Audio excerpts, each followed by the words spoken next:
cocaine and hookers, my friend. Shut up and sit down.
Shut up and sit down.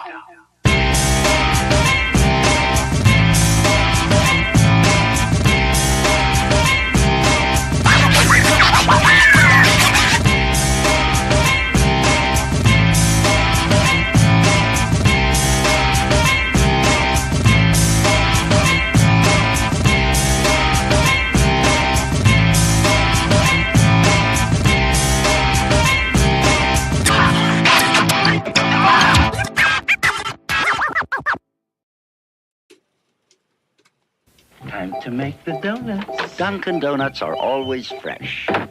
I made the donuts. We make them at least twice every day. Time to make the donuts. Not a few kinds, like supermarket. Made the donuts. Time to make the donuts. But up to 52 varieties. The donuts. Time to make the donuts. I made the donuts. All this work is tougher on us, but better for you.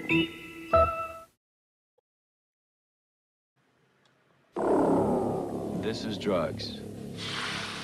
This is your brain on drugs. Any questions?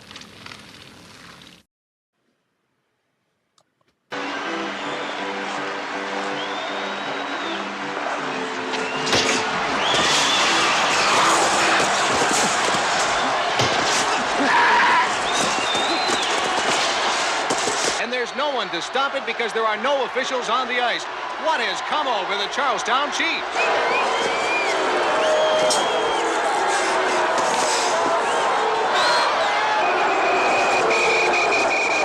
And the rockets' red glare, the bombs bursting in air, gave proof through the night that our flag was still there.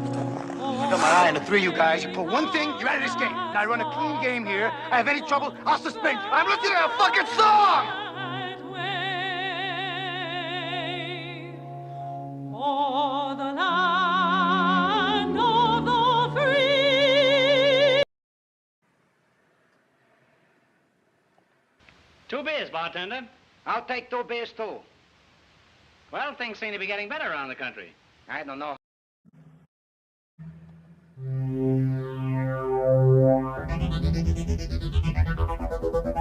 talked about the comparison. Both men were outstanding high school baseball players. One was an infielder, Marino, and he throws like one. One was an outfielder and pitcher, Elway. He was the outfielder. Watch, he starts higher, gets way back. He gets that ball cocked way back behind his head and delivers. Look at Marino. He starts with the ball lower, and his move is a much quicker one, more like an infielder's throw, and almost straight back and boom, like a dart. You don't have that reach, that feeling of reaching with that ball that you have with Elway when Marino throws the football. It helps him be quicker with the delivery. What's up, guys? Woo. How are you tonight, man? We are rocking and rolling here on the third floor on a Sunday night. Closing out a weekend. Crazy weekend of sports. Pretty much. If you're a Yankee fan, holy fuck. I'm a Yankee fan, so holy fuck. Could say that again. Holy fuck. Wow, man. Tough weekend to be a New Yorker. New York fan. Thank God I'm a Bucks fan, so I'm in my glory as far as football goes. 4-1. Bucks winning today on a last-second field goal from McLaughlin. Pounds one through for 39. Puts the Bucks at 4-1, man. Bucks at 4-1. No Bucky Irvin. No Mike Evans. On the road in Seattle. That's a big win for the Bucks right there, baby. So, what is up, people, man? Hey, just a prompt too, like I said, let's chat. It's live sports chat. Let's chat sports. Let's go. Bring it on. What do you want to talk about, man? Like I said, rough weekend for the Yankees. They get pounded. What was it, 20-3-8?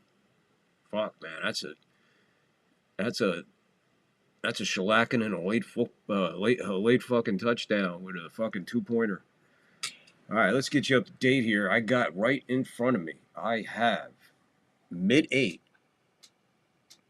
And I'll tell you what, man. These fucking Tigers. These Tigers are playing some baseball right now. They have come back in this game in the top of the 8th to tie it at 2-2. 2-3-0 for the Tigers, 2-5-1 for Seattle. Seattle had this game pretty much. It seemed like pretty much in hand. I'm not going to say 2-0 in Seattle's. Not too many ball games are ending up 2-0, but the fact was, Detroit was being handcuffed there for a while, man, and they just came back and tied it up at the top of the 8th. Before I went on, it looked like a big hit down the right field line. Meanwhile, in the third quarter, with 5 minutes and 36 seconds to go, with a flag down in the third, it is New England 13-10 over Buffalo. And the penalty is against, looks like New England here. Personal foul on New England, 15 yards. So that's a big one. I didn't see what happened. My back was turned. But we'll see what happens here. Boy, that reaction on the sideline was what? That coach's reaction was second to none. That dude right there with the bald head, the big ears. You see that guy right there with the big head and the bald ears? The big head and bald ears. Yeah, he had bald ears. He had big fucking bald ears. I don't know. He wasn't too happy about that. So whatever, it moves it up to the 38-yard line of New England. 5-13 in third. 2nd and 10. Allen lets that one float out of bounds. Not a big game for Allen. Not a big game for Cook. Not a big game for Buffalo right now. Major turnovers first couple quarters. They went in tied at halftime. It is now 13-10 New England. New England 2-2. Buffalo 4-0. They have a whiteout, what they call it. Everybody's in white there. Pretty impressive. They have an incredible fan base, those Buffalo Bills. 4 seconds to go on the play clock. Allen flips this one out to the flat. He gets Shakir rather. Small gain there. 3rd down. I guess the 3rd and 12. 3rd and 5. Oh, he got more than I thought he did. How we doing out there, folks?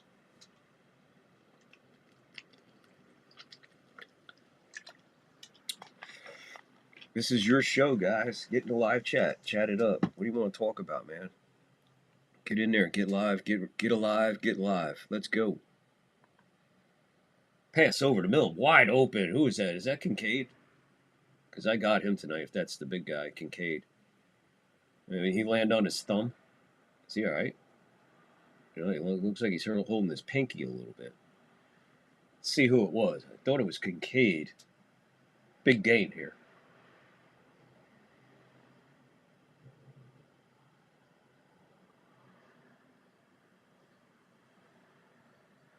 Yeah, that is Kincaid. He has 5 receptions for 86 yards. Hand off to Cook. He barrels up the middle. Big gain there. Give him 7. 2nd and 3. Bills knocking. Personal foul did not help. 3:45, third quarter, ticking.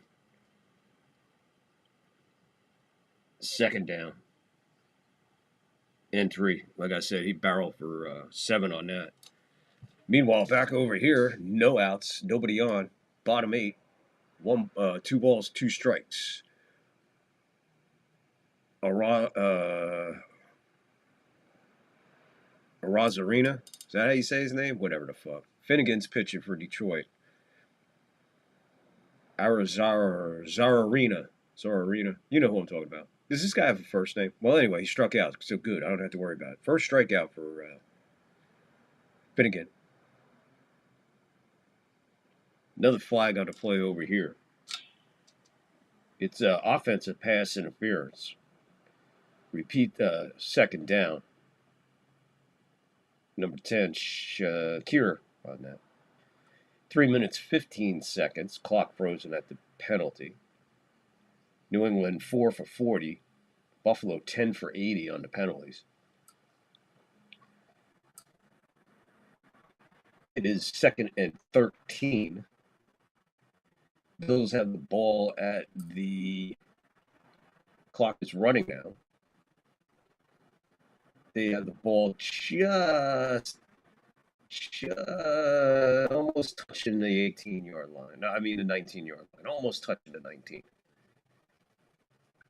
All day long, and he throws a perfect interception over the middle. New England gets the ball, and they'll tackle him around the 14, 13-yard line. So you get another turnover for Buffalo as they are driving. In the third quarter late, they give the ball back up. Meanwhile, back over here, Raleigh just hits a base hit into right field, goes all the way to the wall. He winds up at second. So Seattle threatening with 1 out in the bottom of the 8th, and Raleigh at second. Rodriguez, the batter, who's 0 for 3.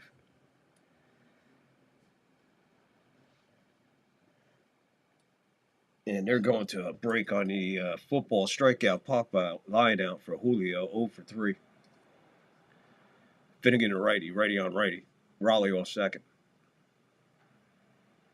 That one's hit over the jumping third baseman. That's going to score Raleigh. That might be another double. Yeah, it's going to be another double. That goes way in the corner. That's a big hit by Rodriguez. That's a big run there. They take the lead, 3-2. Detroit's going to have to battle back in the 9th, but they're going to have to stop it right here because now Seattle's got another runner in scoring position at second, being Julio Rodriguez. With 1 out, 1 in, 3-2. Seattle takes the lead, bottom 8, 1 out. Finnegan getting hit hard here. 2 hard hit doubles. So what do we got going, guys? Anybody? Who's in the chat? Who's watching? Who's ever watching? Just get in the chat. Just get in the chat. Just get in the chat. Jesus Christ, get in the chat. Thank you, ladies and gentlemen. Gentlemen, thank you. Excuse me, Rob. Cut the middle section. Thank you, Rob. Appreciate you. Thank you, Rob. What up, guys? Talk it up. Get in the live chat. That's what it's all about, man. I come on here and I just sit here until someone shows up and wants to fucking start talking. So let's go. I'm on the West Coast. It is 7:33, 7:32, 65 degrees here in Berkeley, California. We got news, weather, traffic, sports. Well, on the quarter hour. Right now, it's not the quarter hour, so we're going to keep talking to you about trying to sell you some shit you really don't need. Dial 1-800-I-DON'T-NEED-IT, and they'll hook you up with something you don't need. And definitely something you can't afford. What's up? What you want? You want immaturity? We got immaturity. You want maturity? We can be mature. Rumble. YouTube. X, please. Like, share, follow. Like, share, follow. Like, share, follow.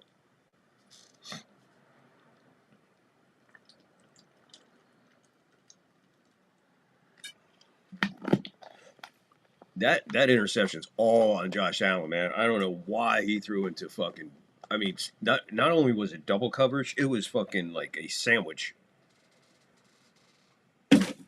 You know, one guy behind him, one guy in front of him. The guy in front of him just stepped right in front of him. Receiver right in between.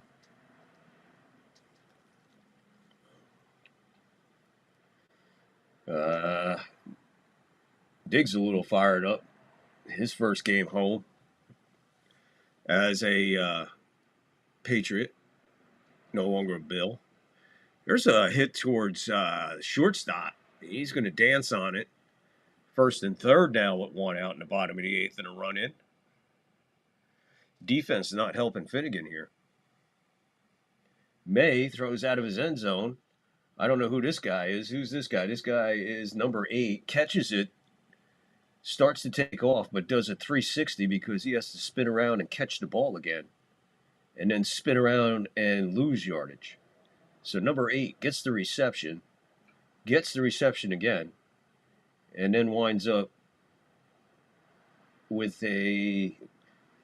See, right there. He fumbles it backwards. Then he goes backwards. So he probably lost 2 yards.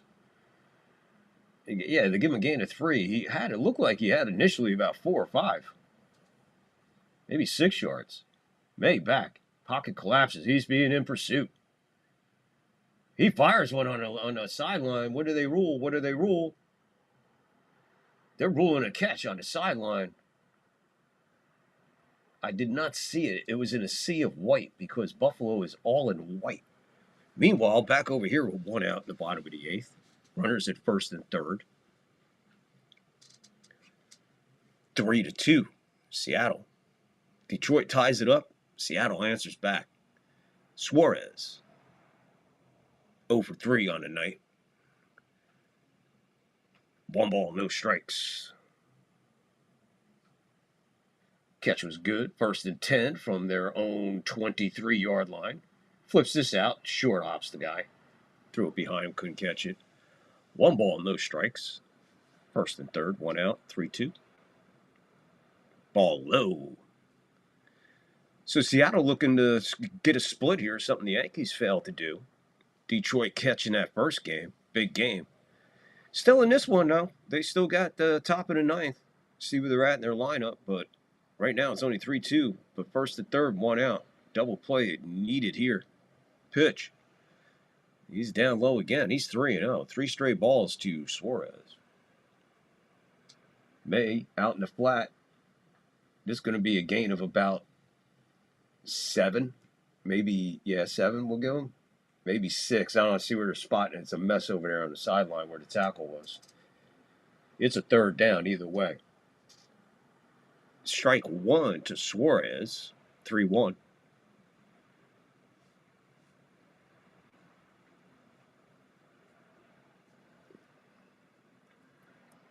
Either throw it out in the flat to Douglas there.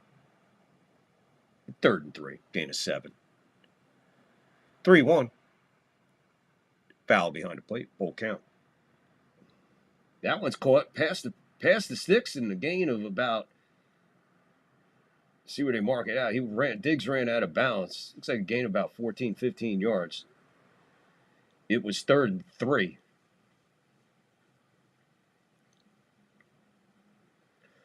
Actually, the ball was tipped as it got past the line of scrimmage. Diggs catching it. Turning it upfield. That's the end of the 3rd quarter. 13-10, New England. Over the Bills. In Buffalo. 2 outs now. Big out there. Big out there. Wish I knew what kind of out it was. I tell you. We got, they must have caught the guy down at the plate. 2 outs, 1st and 2nd. They went right to commercial. Sorry. Trying to do both games is not easy. Especially when I was looking over here, trying to get the result of that. And then when I look back, I'm going to guess it was a fielder's choice and they threw Rodriguez out at home. He must have went on contact and jumped the gun. Took off and got cut down at the plate. What is going on, people? If you're watching on YouTube, if you're watching on Rumble, doesn't matter. This show is for the fans, man. Just like it says, man. Live sports chat. Let's chat sports. Just go right into the live chat. Start chatting. Doesn't have to necessarily be sports, whatever you want to talk about. We got commercials on both ends, so nothing happening over on either end. Ended the third quarter over here. We'll be starting the fourth quarter. It's 13-10. Meanwhile, here we got a pitch and change in the bottom of the eighth of Seattle going back on top 3-2 after Detroit tied it 2-2 in the top of the eighth. They had first and third and one out. As I turned for the play over here, something happened over here. I guess it was a fielder's choice, and Rodriguez was thrown out at the plate because there's nobody at third, and it's still 3-2, and there's an out. And there was one, so I'm guessing I got a pretty good educated guess there. Can't be wrong. In other words, it can't be wrong. All right, a few of you out there watching, feel free to chat. Just tell me, where are you from? How you like your coffee? It's still relatively early. It's real early if you're in Hawaii, from what I hear.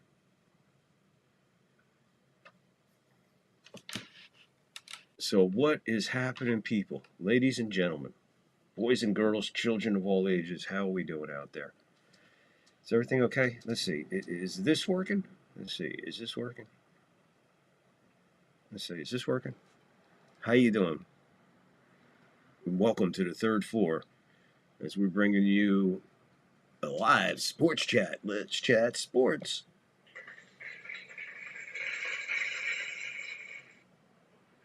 Wow. That crowd over there is dead. Maybe the crowd over here is a little bit better. How are you guys doing tonight, man? How are you guys doing? Oh, yeah, that crowd's much louder over here. I don't know what's going on with you guys, but we're going to have to replace you guys.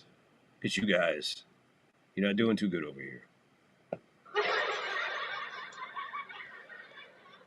All right, 2 out, bottom of the eighth, first and third. And Bo Naylor is up. He's 0 for 3. Herder is in pitching, lefty on lefty.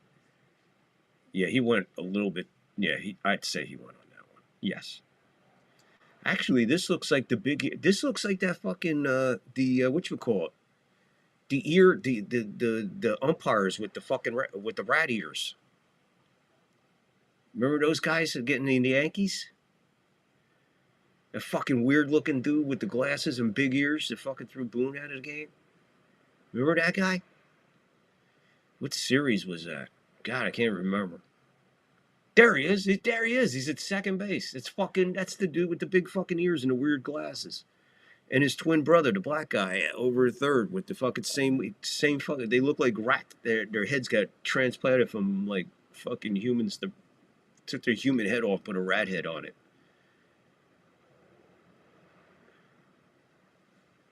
No balls. 2 strikes, 2 out, 2 on, 1 in, 3-2, bottom 8. Seattle 3, Tigers 2. Herder misses. 1 ball, 2 strikes, 2 outs. And we're back over here. We got a big play going as that's Douglas again. No, that's Diggs. Diggs getting back at his boys here with a big gain. He's tackled outside. He's tackled at the 6, first and goal. Foul ball, first base side. So Naylor stays alive. 1 ball, 2 strikes. Checking to see if he broke his bat on that one. They try a run and play off tackle towards the right. They go nowhere. Ball was at the 6. It stays at the 6. 1 ball, 2 strikes, 2 out. Another tight game. Seattle, Detroit. Great pitching. Oh, he reaches out and pops this one up to the second baseman. A few steps back on the outfield grass. He puts it in his back pocket, but damage is done here in the bottom of the 8th. Seattle takes the lead.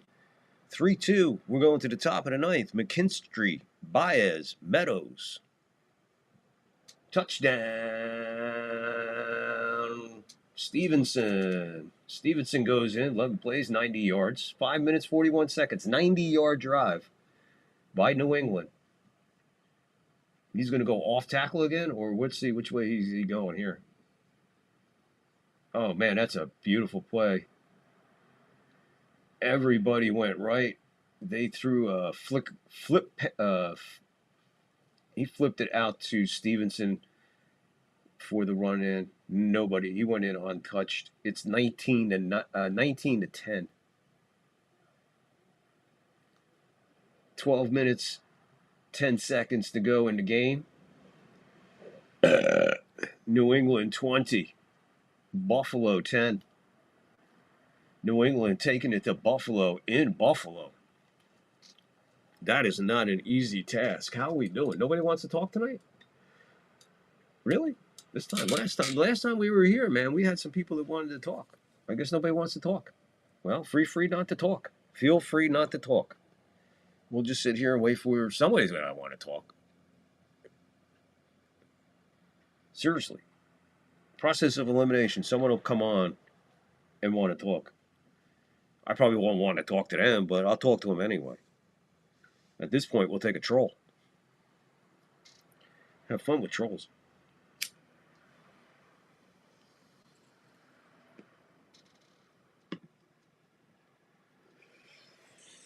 Yeah. So what a day in football. What a day in baseball. Not a good day in baseball.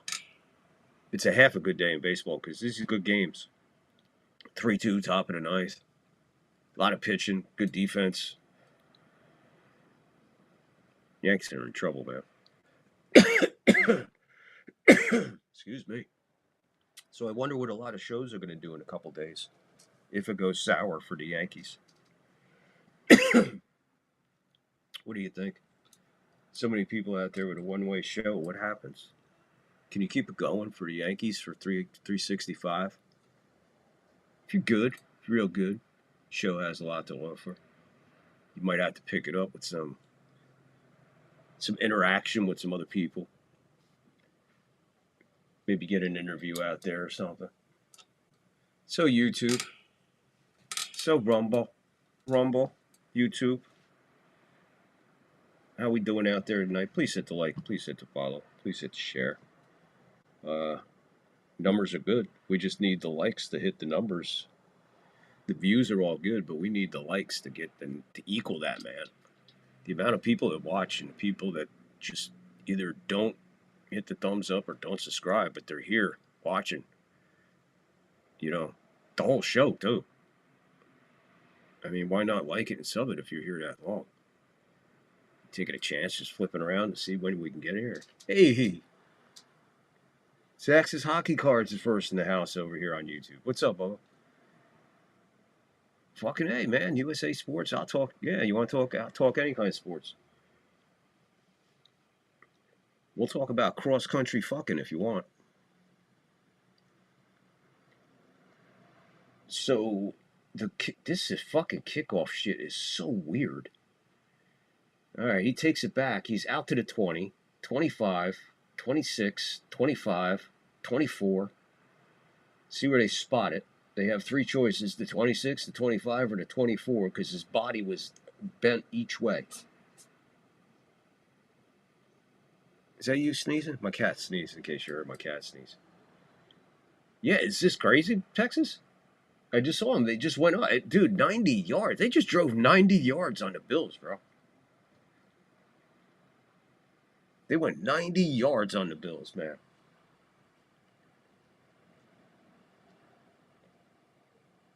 Josh Allen, he's going to have to put the ball in the air, man. Damn. This dude Kincaid he's just like automatically open. I am glad I picked him up because he's having a big night. He's over 100 now. Kincaid's got to be over 100. It's a nice route. Look at that. He's wide open, man. Wow. He's a big dude. Yeah, well, he's not as big as your big. He's not your normal freaking tight end, to be honest with you. I mean, Kincaid, he's a big dude, but he's small in comparison to most tight ends. Some tight ends they're fucking bigger than the linemen. Meanwhile, back over here, we got a 1-0 count, 2 outs. Meadows is up. Munoz is in. He's 6 pitches. He's already got 2 outs. I mean, that's a bullpen. Misses outside 2-0 to Meadows, the ninth place hitter. So he went right through 7 and 8, now 9. Meadows is 0 for 3.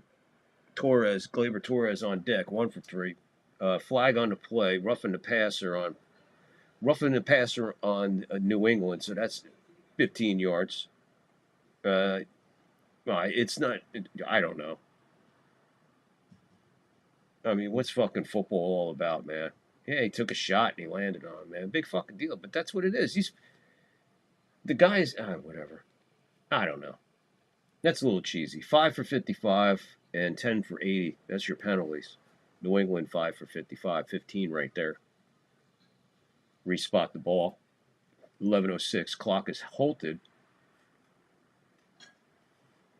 Everything. Time is. All clocks are halted. 2-2 to count. 2 out. Nobody on. Top of the ninth. Looks like Munoz is about to put Meadows away here, and that'll salvage a split for the Seattle Mariners. And they'll head to Texas on Tuesday.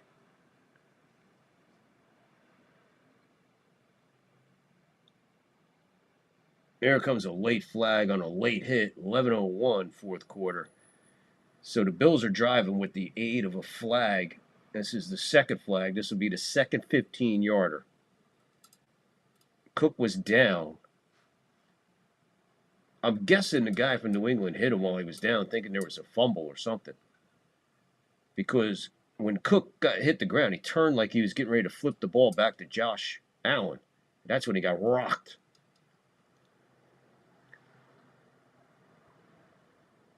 It's personal foul. Unnecessary roughness on number 92, Farmer.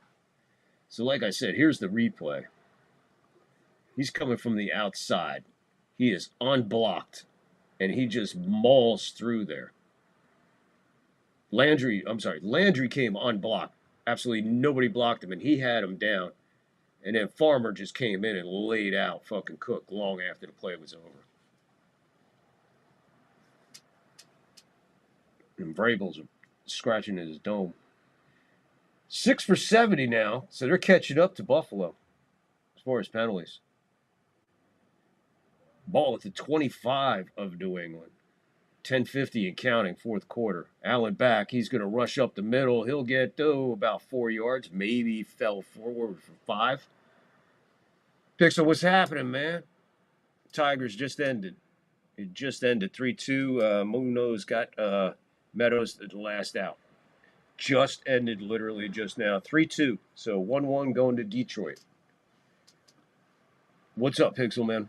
DC Rella, how are you? Game 3, Roden. Game 4, Cam. Game 5, anything can happen. Better pray to God. Game 5. Game 5, everybody pitches an inning, basically. Everybody pitches an inning, Game 5. You start with your tiredest guy and hope he gets through one inning. Yeah, but that's the way it is, man. And you know what? To be honest with you, man, that's not really. It's really not fair to put that kind of pressure on Cam again. I mean, come on. I mean, God bless him if he does it. He has the capability of fucking doing it again. I'll tell you that. I got all the faith in the world on Cam, but I'm just saying, man, that's a lot of pressure to put on that kid that's unnecessary. Bills with the ball, 1st and 10 at the 14 of New England. Allen back. He's going to roll out. He's going to take off. He's going to run out of balance after a gate of about 8. Slides out of balance, kind of breaks his fall before he runs into the tractor crane, which is about 4 feet off sideline. Why is that so crowded over there in the football stadium? And why you got that thing parked like right there so anybody can kill themselves over there?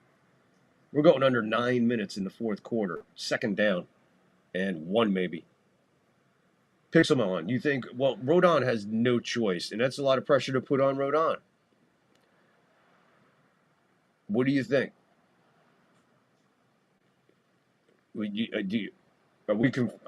I'm confident in Rodon on Tuesday. I'm confident on Cam. There's a go up the middle, and they stop them just short of the first down. It's going to be 3rd and 1.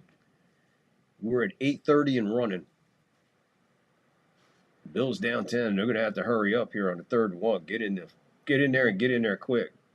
They line up for a quarterback sneak. Allen will go forward. He keeps going forward, and he finally tackled at the 2. Maybe the 1.5. See where they mark it. They mark it at the 2 or the 1.5. Get in there. They get in there quick. We're back in having a ball game. It's a little bit more than a tush push. Allen did that all on his own.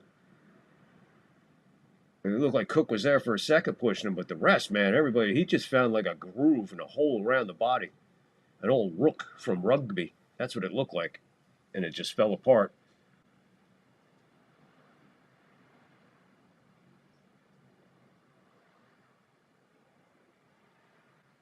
There's a touchdown. Josh Allen to Coleman in the back of the end zone. Keon Coleman with the touchdown from Josh Allen. 7:37 to go.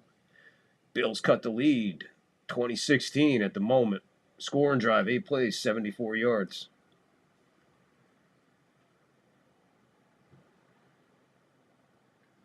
Yeah, he's open in the back of the end zone. No problem there.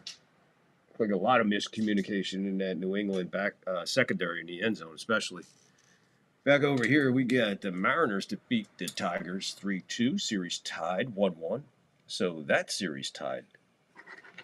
Good job. Good job. Luis Castillo, 4 2/3, a hit, no runs, 4 walks, 3 strikeouts, 85 pitches. Good job. Good job. All right, so we'll turn that off. We don't need that on no more.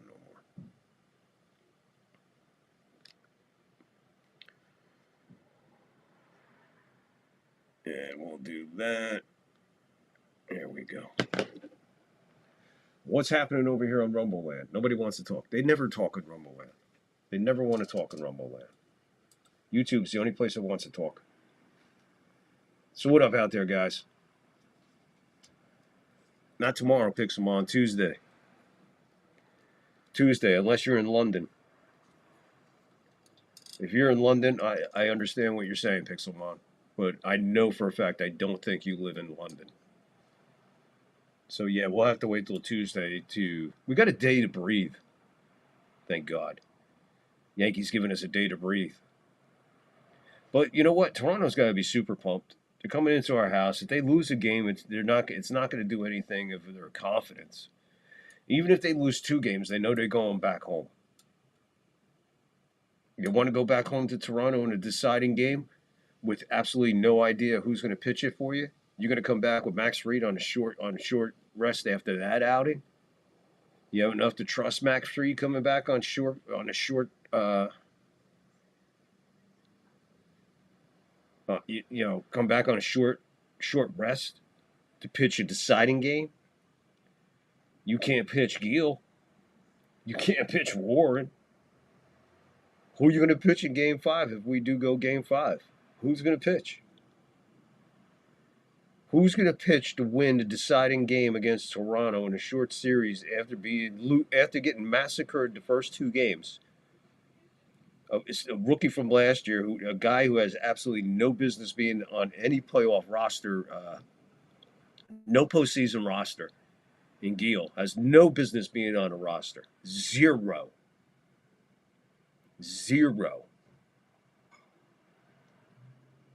It's just unbelievable, man. You were just he was so unprepared for this portion of the year, man.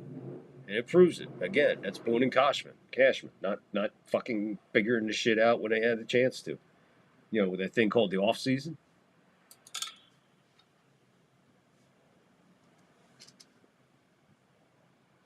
Well, he pitched today, dude. Right? Fried pitched today. So they're off Monday. They play Tuesday, Wednesday, Thursday. It's 4. It's 4 days, but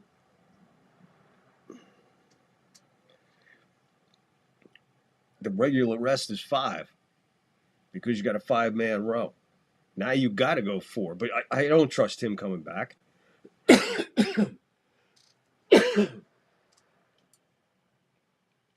I get what you're saying, but I'm not trusting him. That's short. That's short for him.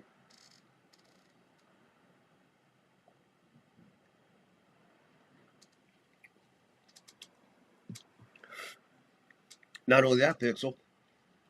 Not only that, dude. We got to go back there for Game 5. So you want Freed coming back on Game 5 back there where he just... man, I don't know. Man, See, this is the problem. You wouldn't be in this situation right now if Boone knew what he was doing with the rotation at the end of the year. Because all he did was fuck up his pitching rotation. There's no way going into Game 1 of the divisional series we should have been on our 5th pitcher. Or who's going to pitch, the opener. And the opener shouldn't be our 4th or 5th guy. In this case, our 4th. You know what I'm saying? You fucked it up. There's no way you open a division with your 4th starter. You can't open a division series in a short series, postseason, best of 5 on the road with your number 5 starter or 4 starter. It makes no sense. And the only person that's responsible for all that is your manager. And we're still waiting for a manager, obviously. I said it once, I'll say it 1,000 times. Boone does not know how to use a bullpen. Boone has not structured that bullpen in any sense. I mean, we're lucky the rotation is in the order it is, but look what happened at the end. He fucked it all up. You had an opportunity there where you were supposed to skip a start for a certain somebody, but no. You had to pitch him, so that was the result. And again, you put yourself in that position because you needed the game. You just mismanaged the bullpen to a point where you actually blew the division, and then you blew your rotation going into the second round because you don't know what you're doing. There's no way in the world you go into a series with a number 4 or 5 starter, man. I know it's happened before, but look at the results. Look at the history of the results. The history of the results are definitely in favor of the other team. Not in favor of the team with their 4th or 5th out there. That's why, now, if you have the luxury of certain managers at a certain time of baseball, oh my God, yeah. Then it would matter, Oh, shit. Who am I going to start, man? Should I start, should I start Cone? Or should I start Wells or should I start Browning? Should I start, anybody. Browning, I'm referring to the Cincinnati Reds back in the day when Lou Piniella had just an insane starting rotation. It really didn't matter what he did. He was winning the game.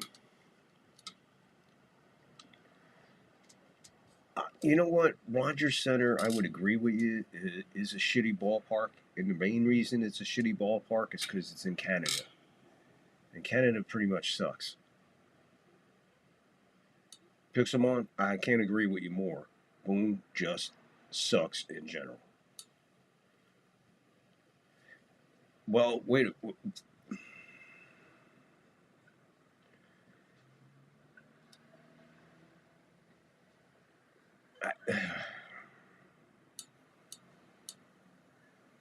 Yeah, you're right. But they have a travel day on Thursday.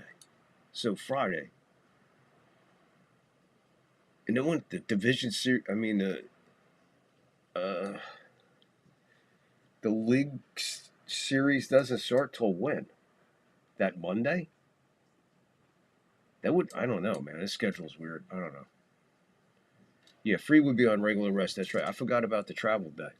I forgot. Yeah, they got to go back to Toronto. So they're off tomorrow, Tuesday, Wednesday, travel Thursday, come back Friday. Yeah, but I get it. You don't think, Pixelmon, you don't think he's going to shit the bed 2 straight starts in Rogers Center? I get it, bro. I get you. I get you. Sunday? I don't think Sunday. They don't usually compete with the.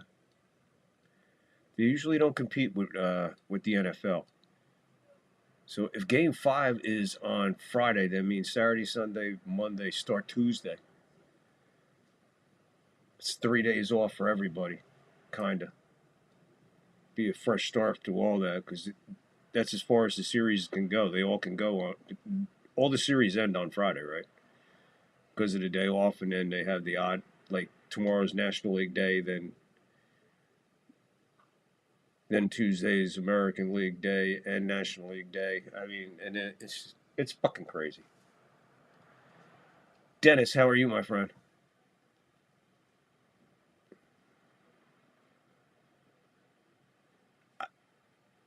Dennis, I don't know if you happen to catch any of my broadcasts or the end of my broadcast rant. I agree wholeheartedly. I went over there and Dennis, I left. I just couldn't take it anymore. I mean, Joe just kept talking and repeating himself over and over and over and over, and like everybody else is just sitting there staring at him. And he kept going on and on. I just couldn't take it anymore. I put a couple comments in, and they ignore me now. They don't even pay attention to me anymore. So I give up. I go over there just to support, but I'm pretty much going to go over there and just sit in the shadows. I'll have it on, let them do their thing. I'm not going to comment anymore. I'm not going to try to get on anymore. Last time I tried to get on, they told me, I was told, not tonight, we'll let you know. I was like, okay, sorry, I didn't realize you guys were that big. And I thought we were all in this together, creators trying to help other creators. But okay, not tonight, you'll let me know when? Okay. Well, probably never again. After you get treated like that, no, I'm out. You know what I'm saying, Dennis? It's just a big turnoff, and I try to support the fuck out of them people. Back over here, we got a flag at 5 minutes, 1 second in the fourth quarter. It's 2017. Let's see who the flag is on.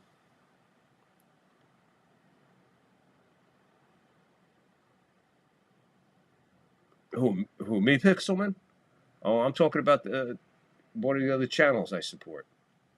NY Mania. This flag is going against New England, it looks like. Pass interference. Yeah, it's going to be pass interference on New England. He pushed the guy out of bounds. I don't think that ball was intercepted anyway. Pass interference anyway, erases everything. So let's see. Buffalo's got the ball. At one point, New England had what? I forget what they said. They now have 94 yards in penalties. 6 penalties, 94 yards. So they surpass Buffalo, who has 8 for 80.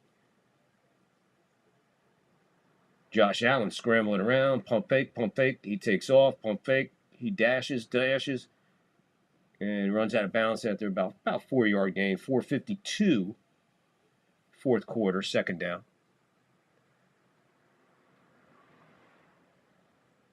So anyway, Dennis, yeah, that's how I'm doing. I'm sure that's what you're talking about, Dennis. Going over there and listening to that. Sunday is when that's weird. That's weird. They usually don't go up against the NFL. Seems like this year they're going up the NFL and they don't care. But you're paying for everything, so it's ridiculous anyway. Allen almost sacked, gets rid of it. Cook drops it. 3rd and 6, 4:47 in the fourth. Buffalo trailing by 3. The nasty one.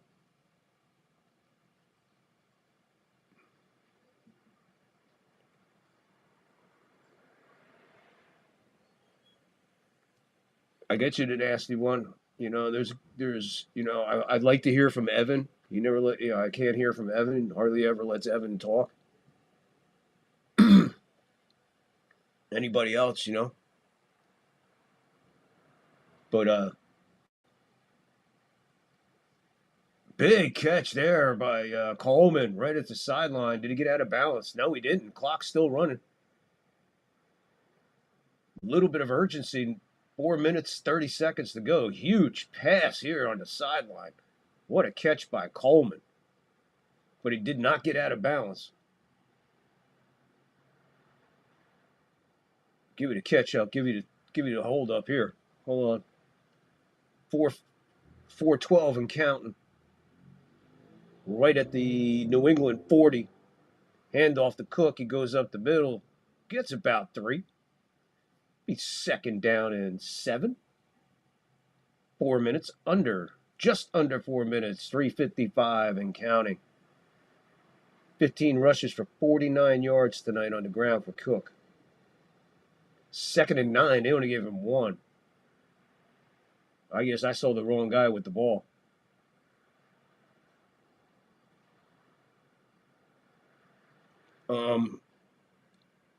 But the nasty one, yeah, I get you, man. You know, sometimes I like to hear what Nick has to say, but it's like every time someone starts to say something, it's talk over. And then they're courteous to Joe and they just let him go. I get it, I get it. It's not my show. It's whatever, but you know what? I'm not going to be treated that way. After I turn in that much support. After I give that much support, and then I'm hitting on a hot topic. That was the night that the Yankees lost to Crochet, and they were just going off, man. And I'm like, yo, you guys are on. I don't know where you guys are coming from. I guess I'm watching a different game because blah blah. This and this. So I go, I'm on an island. And then Joe's like, oh, you're on an island. Well, that's okay. You're on an island. And then I'm like, okay, never fucking mind. Again, D. Scarella, I don't know. It's not my call. I left it wide open to him to contact me. Anytime he wants me on, I ask him to contact me. He does other shows, but he usually invites a couple other guys on there. You see the other guys that he invites on there. I watch. I give my support. I don't chime in because apparently wherever I go and give my opinion, it's disliked so much that I guess because it makes so much sense that I don't know. And I'm not always right, but I have a great argument. And if I'm trying to come up with something else, another point or something, I back it up with numbers. Everywhere I go, I bring numbers. You guys seen that. Wherever I collaborate, I show people numbers. I talk numbers. I'll compare anybody. You give me a little time, I'll compare anybody. I'll come back with a 3-hour show. Look, I tell you guys, if you haven't seen it yet, back in the library, back in my shows, back in the library there's a show called Juan Soto Versus. Watch it. And that's if anything, what most people learn, they say, whoa, Vic, you did that super fair because you cut off every guy at the exact year.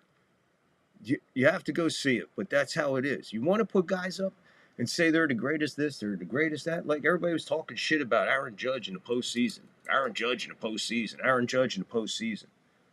Well, I remember somebody telling me that Ken Griffey was the greatest ball player in the world, the greatest ball player to ever play. Well, I dug into his numbers, and I'll tell you what, not the greatest baseball player in the world. See what's happening over here on the replay. Josh Allen's back.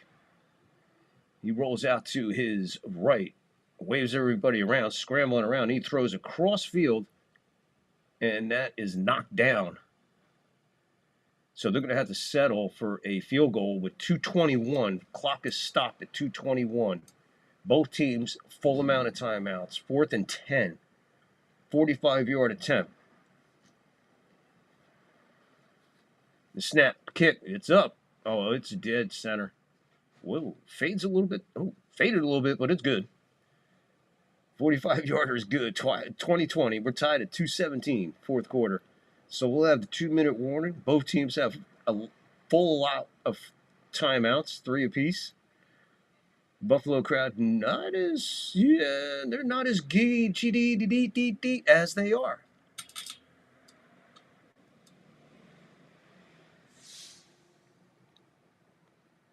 Yeah, so D. Scarella, I hope that answers your question.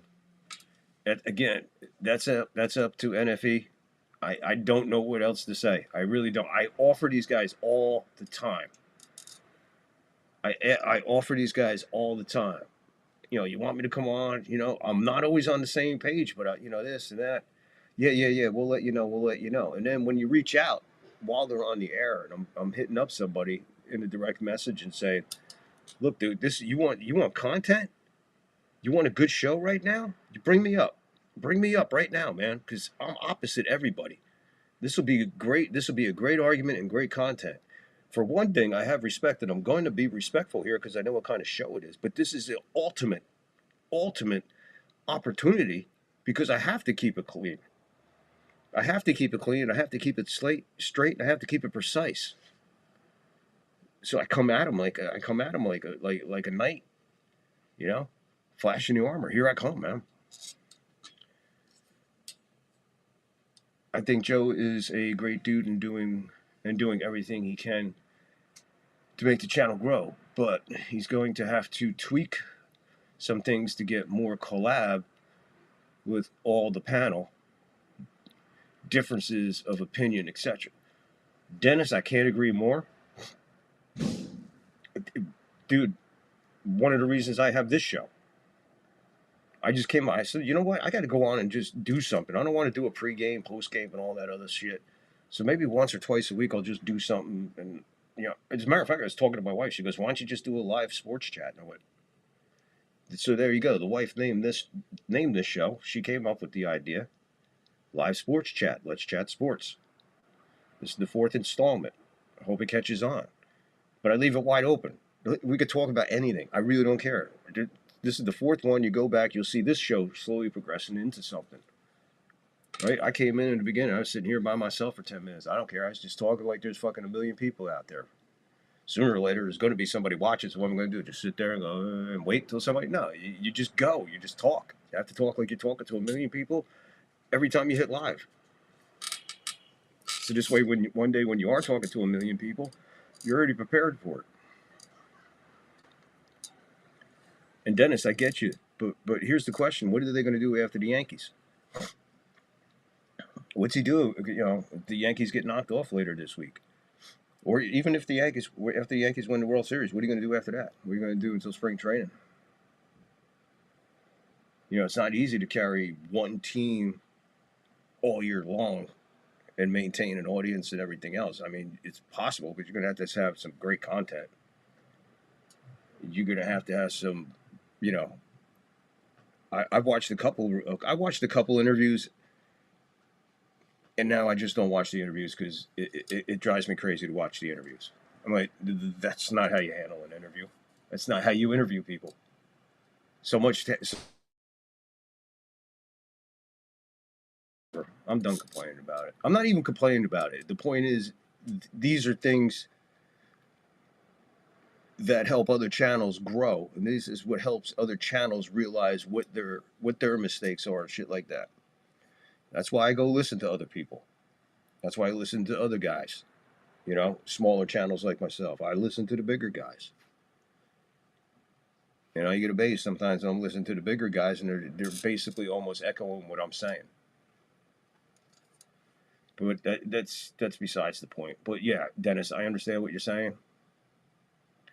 I'll collab with anybody. Whoever wants to collab, let's collab. Let's have a talk. Let's have something. Let there be something there to begin with. You know, let there something be established. Let something be, you know, somebody has to have a strong back. I'm still growing. So it's not like I'm going to collab with somebody and their subscription is going to go off the hook because my crowd came over. I mean, my crowd is beautiful. I'm almost at 80 now, man. I love everybody here, you know?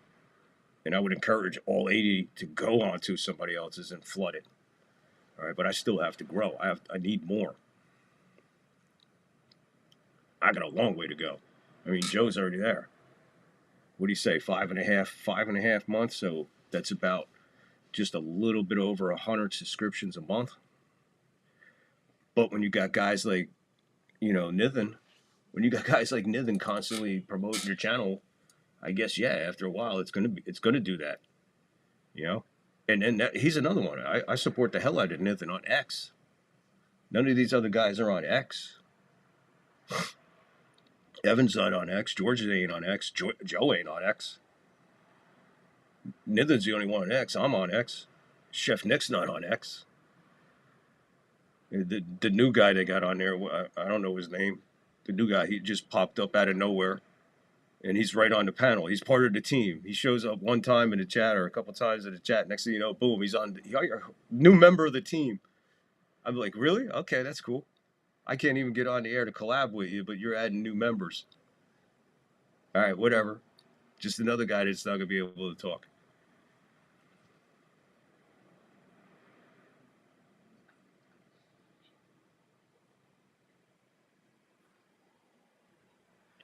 Yeah, I mean, I don't know what to do, man. You know, I had a couple conversations with Nithen, but that doesn't really go anywhere. I mean, it does sometimes, but not most of the time. Most of the time, he's just sending me something, you know, hey, can you repost this? Yeah, sure, I'll fucking repost it. I don't give a fuck. I'll repost it. But, you know, what am I getting out of it? You know, I'll give you exposure with people who are, I got like 500 followers on X. Somehow I wound up with 500 followers on X, 80 on fucking YouTube, maybe 70 over here on Rumble. So the one where it does me no good, no matter how many followers I got to, you know, what is X doing for me with 500? Nothing. I need 500 on fucking YouTube. I need 100 or something here on Rumble for something else, but it's crazy. Fighting for my life. I'm trying to make something of this, trying to build something here. I want a show that's going to go somewhere. I have no idea, Vic. Wondering that myself, not sure what the topics will be every day. The interviews are, I'm hoping he has something that is next after the Yankees. I don't know what he's going to do. He'll probably just rely on Nithen to give him interviews. The nasty one. I got timed out during an interview for some actress for talking Yankees and have never posted again. Oh, so you were over there during one of the interviews and asked a Yankee question and got timed out? That's nice. Who was that, Charles, that got you?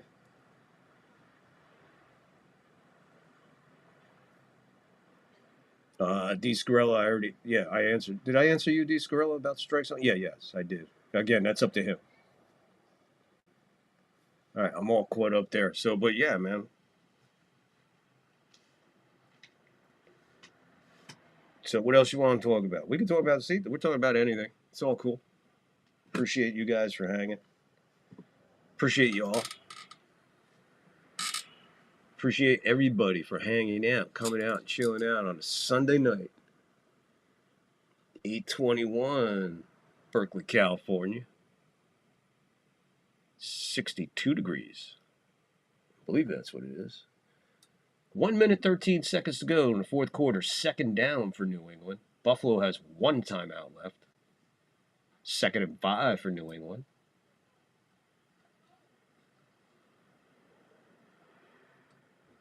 Let's see where they're at. They still have all 3 of their timeouts, and they are at the Buffalo 34-yard line. Still a long kick from here. 2nd and 5. May with the handoff. Looks like Stevenson up the middle. He didn't even get back to the line of scrimmage. He's going to lose yardage here. See where they mark it. They'll probably mark it back a yard or no gain. Final timeout by Buffalo. Diggs with a massive game for New England tonight against his old teammates. Even one for a touchdown, I believe. Here, yeah, is this there?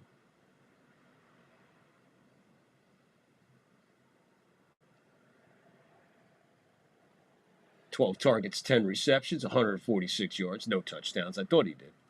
Most versus the Bills by a former Bills player. There you go. 136 yards. 46 yards. 3rd and 5, so it was no gain. It looked like he lost yardage, but referees, I guess, being kind. Buffalo blitzes. They got Babe way back. Oh, they had him. They had a chance at him. They get another chance at him. See where they mark this. He leaps forward. He's going to fall down at the line of scrimmage, so nothing happening. Clock ticking. 52 and ticking. 4th down. Decision time here.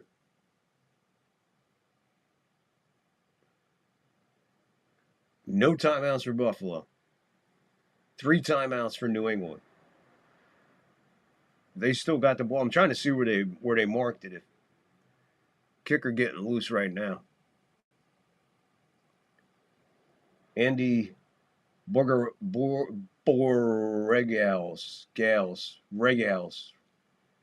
Clock stopped at 20 seconds. So New England using 1 timeout.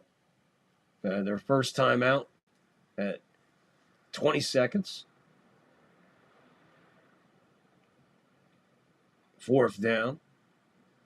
4th and 5. Not a good game for Buffalo. Exceptional game for the Steelers. For the Patriots. This is a good game for the Patriots. Yeah, I think I picked the Patriots.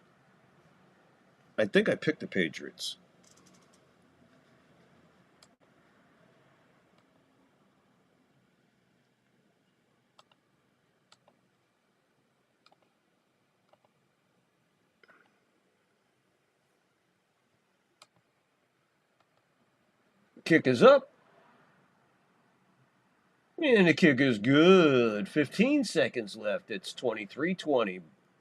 New England with a big 45-yard field goal right there. And they pull ahead of Buffalo with 15 seconds left.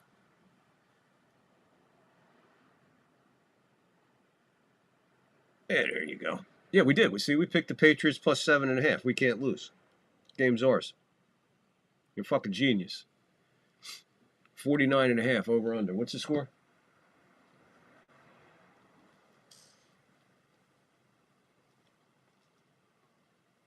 Oh, man, that's right. What is it? 23-20, so 43? Nah, we're not going to make the over under.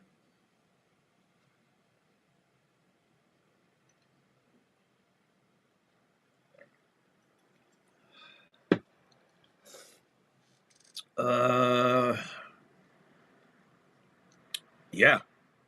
Brutal set of calls. But let's see what happens. I mean, right here, right? You fair catch it? No. Gotta take it, so you gotta run. You can run right out of bounds, man. Where are you going? Too much time off the clock right here trying to do nothing, make nothing happen. That's bad. Plus a penalty, 8 seconds. See? When you receive that, shouldn't you just make a dart for the sideline to try to preserve as much as you can so there ain't no penalty? So you wasted 7 seconds plus 15 yards. So Buffalo, you got one fucking shot. Yeah, brutal set of calls there by McDaniels. Maybe he's got Boone-itis. Yeah, so there's all our picks from today. There you go. Put them together. Let's see offhand, but yeah, we picked the Colts. We got that one. That was no problem. They put 46 up themselves. 44 they put up, right? 44. So we missed that under. They put too many points up. We lost that Dolphin game. So here comes Josh Allen and the boys with 8 seconds. Titans plus 7.5 over the Cardinals. We got that one. They won that one outright. Yeah, we took the Chargers at home just because they were home. We took the Lions. I think we did all right there. We got the Bucks, of course. One out right there. And we got the Patriots. We can't lose now. We're up 10.5 points. We're up 30.5 to 20. It's a good bet.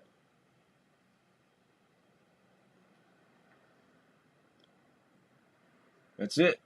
Game. I don't know what they're doing. They threw it right to the 30-yard line. So Buffalo loses their first game of the year. They drop it to New England. They lose a division game to New England. May and the boys come out and beat the Buffalo Bills. New England goes to 3-2. Buffalo to 4-1. It looks like we got some stirring to go in the AFC East. And if you watch the NFL preview show, which I highly recommend, you'll see I said that this is probably what you were looking at this year with the New England Patriots. So there you go. We even got football covered. We got football covered. We got baseball covered. We got the Yankees covered. We got wrestling covered. We got everything covered. You can come here for just about fucking anything. Anytime we hit live, God only knows what's going to happen. Just buckle the fuck up, pretty much. So let's see what we got.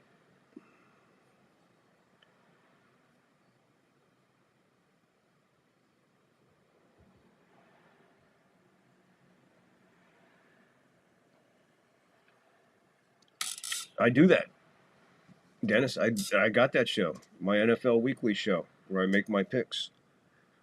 Right here. I'm playing it. I'm just showing you what we got today. I already did this. I do that once a week. I usually try to drop the show on Tuesday or Wednesday.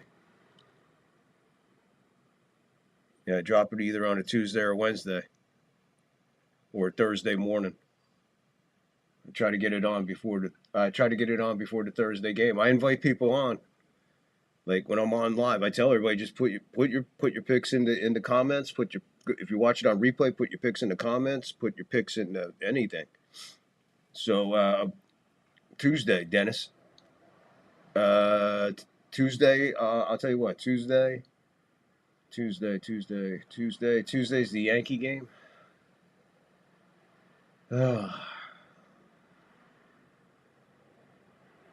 Time's the Yankee game. What time is the Yankee game on Tuesday? They announced what time the game is Tuesday night.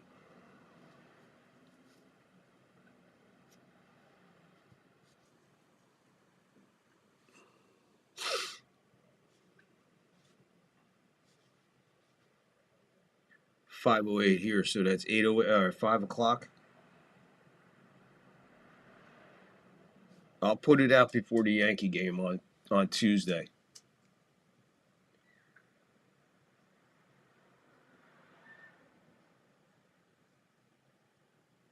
Yeah, get your notifications on 8. Yeah, okay. Yeah, so I'll put Tuesday. I'll put a post out in the morning my time. I'll put it out as early as I can about what time. But the show usually runs anywhere from like 45 minutes to an hour, depending on how I set it up, how much time I have to set it up, and everything. It's just been really rough because like I said, my wife needed some attention Saturday. That's why I didn't broadcast on Saturday. Yesterday, family first, wife first. So I had to take care of that. So that's why I wasn't here yesterday to take care of that. So, but there's been couple other personal issues going on that have hampered timing of shows and being able to process shows and set up shows the way I want them.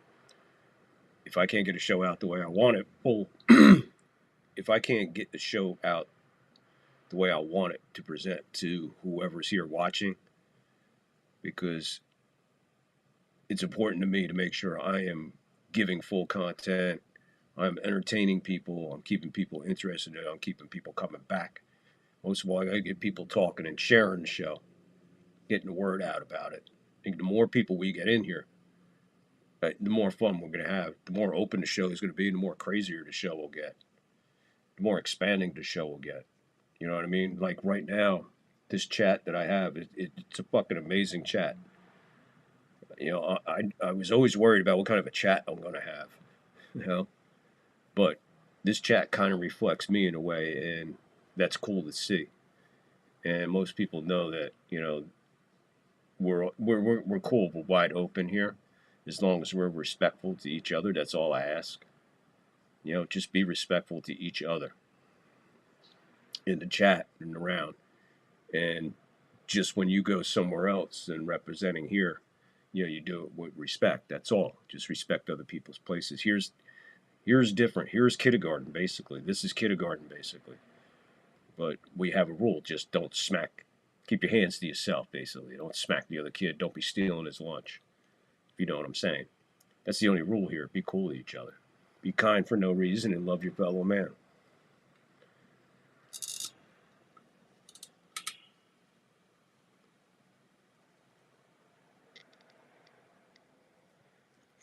Dennis, trolls, they get off on that. Trolls have, when you get a troll, it's just somebody that has absolutely nothing to do. They have nothing else to do but sit at YouTube, look for channels like that, create an account, go in, troll it till they get thrown out. Then they go back and they already have botted new accounts. So they just roll account after account. And then when they run out of their 10 bots, they have to go set up another 10 bots or 5 bots or 5 accounts, whatever, however you want to do it, because all they go do is go back into YouTube, delete everything they delete everything they created. And I think you can create up to 5 or 10 accounts. I don't know how many it is. You just set all them up and you just go back in. Sometimes you piss somebody off in there and yeah, they'll keep coming back.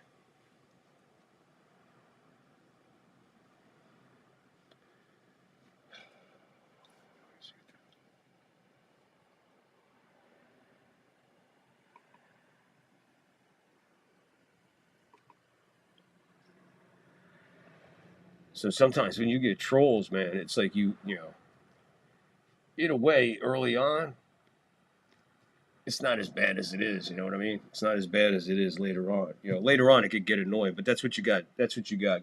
Guys like you for. That's why I got guys moderate. When you see somebody being an asshole, you bop them out of here. You send him on his way. But like I said, we have a high tolerance around here. I'll give people something. I'll give you a little time. You're cool, but if you're blasting somebody, motherfucking somebody for no reason, or you're just being you're just being a jerk off, you got to go and then out of here, troll or no troll. You know what I'm saying? But they get attracted to now. To answer your point here, let me finish answering your question. Attacking so much one angry person or something else happening. The other thing it could be one angry person, like I said, has 5 accounts. They go in there and they just troll. Then they get thrown out. Then they get bored. But what happens is when you react to the troll the way Joe does, the trolls, they'll never stop coming then. Because now you're giving them what they want. They're taking up all the time of your show. You're yelling at them. You're giving them attention. You're drawing attention to them. They're sitting there and they're fucking just jerking off and ready to come. But you keep going, and going and going and going. The more you keep going, the more they win. And then when they see that they won, but then he bounces you, right? But meanwhile, he just gave you 10 minutes of airtime. You just stole 10 minutes of his time because he just wants to keep going on and on and on. Instead of just ignoring it, leaving it up to your moderators. And if your moderators ain't smart enough to take a troll out, when they see a troll, then you don't have the right moderators. You're just handing out moderators to be moderators, whatever. Okay, cool. Here you go, moderator. Here you go, moderator. Go have fun. You know what I'm saying? But, I got you as a moderator because I like you and I respect you and I know who you know what I'm saying. I see how you act in the chats. I see how you are. I understand your sense of humor. So yeah, I give you to be a moderator here. I trust in you. D Scarilla, another one. Barely known, comes in here, shows respect, talks cool, got a good sense of humor. Boom. You know what? I want him around here as a moderator. Angus, Lockport, those guys are original friends of mine from another place. They come from another place where they come over here and support me because the other place is kind of in a hiatus right now. So they come and support me. So as soon as they got here, they were my first 2 moderators. They were the first 2 in the house. They were the first 2 of my show. But I reward immediately when I respect somebody and dig somebody and think somebody's good fit for the show and a good fit for whatever. I love having you guys in the chat. Pixelbon, he's a maniac. Yeah, he's an absolute maniac, Pixelbon. I adore having him in here. I love having the hit and run guys.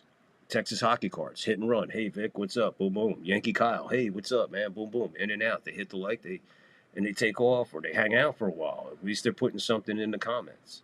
Interaction, you know? Oh, here's the guy who just joined the team over there. Here's the guy who just joined the team over there at NY Mania, Johnny Salami. Yeah, Dennis is one of my mods, yeah, because I don't know what they told you about the show over here. I don't know what they told you, Johnny, about this show. Did they warn you about this show? Or did they just send you over here to check it out? Do you know what you're getting into when you come over here to the third floor?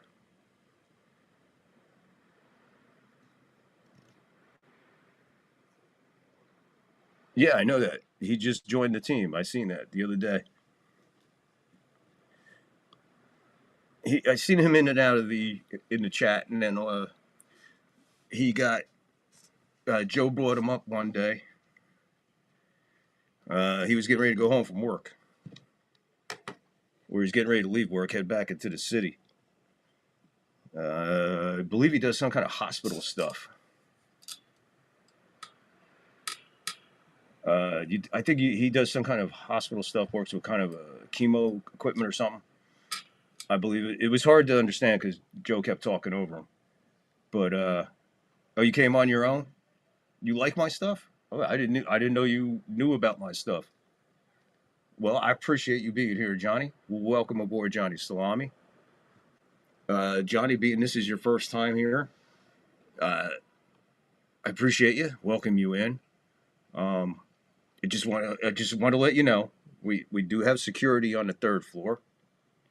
I got moderators here in the chat, but the third floor does have security. So you know, play it straight. You know, if anybody gets out of line, we will call security in, right, guys? Just to let you know, this is my security team. The fuck you looking at? Come on, make that coffee to go. Let's go. Hey, so go over, Joe. The fuck you doing? It's a joke, a joke. Put the fucking pot down. You gonna take the coffee?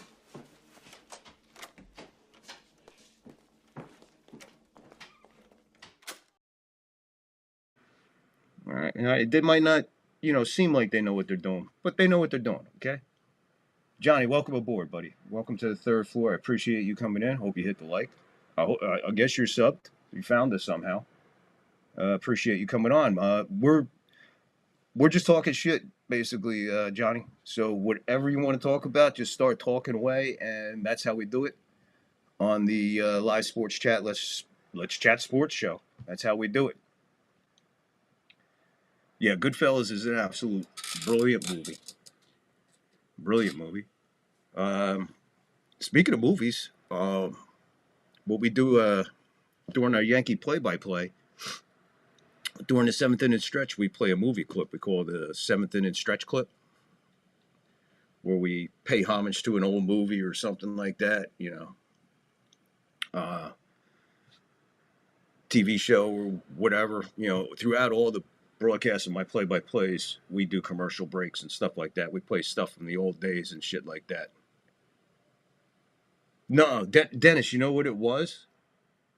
Dennis, it wasn't Seinfeld. It wasn't Seinfeld. You know what it was? When I tell you what it was, Dennis, you're gonna. All right. So the other day when everybody was here, I was in the middle of a fucking getting ready to go to the ninth inning, right? I think I was in between the eighth and ninth inning, something like that. And YouTube just interrupts the fucking stream, takes it down for 2 minutes because of a copyright infringement. Dennis, remember the ESPN commercial I played 1,000 times with the thoracis when the FBI tackles him and all that? Somehow that came up as a copyright. So they banned that video in Belgium. I can't make this shit up. I can't make this shit up. I cannot make this shit up. It wasn't the Seinfeld. I knew it wasn't the Seinfeld one because I played that Seinfeld earlier about the sperm count. I played that one earlier, so I knew it wasn't that. I'm like, what are they doing? So somehow, that ESPN commercial, which I played back in the fucking beginning of the show, back at the beginning of the play-by-play, they hit me with a copyright going into the fucking top of the ninth. Out of nowhere. Yeah, so Dennis, that's why they interrupted my stream and hit me with a copyright violation that actually wasn't a copyright violation here in America, only in fucking Belgium. So because they can't watch a fucking ESPN commercial about a thoracis in Belgium, which is really strange because I played that commercial before and they didn't do nothing. I guess I was tuned. I guess Belgium just became part of my audience, I guess. I don't know.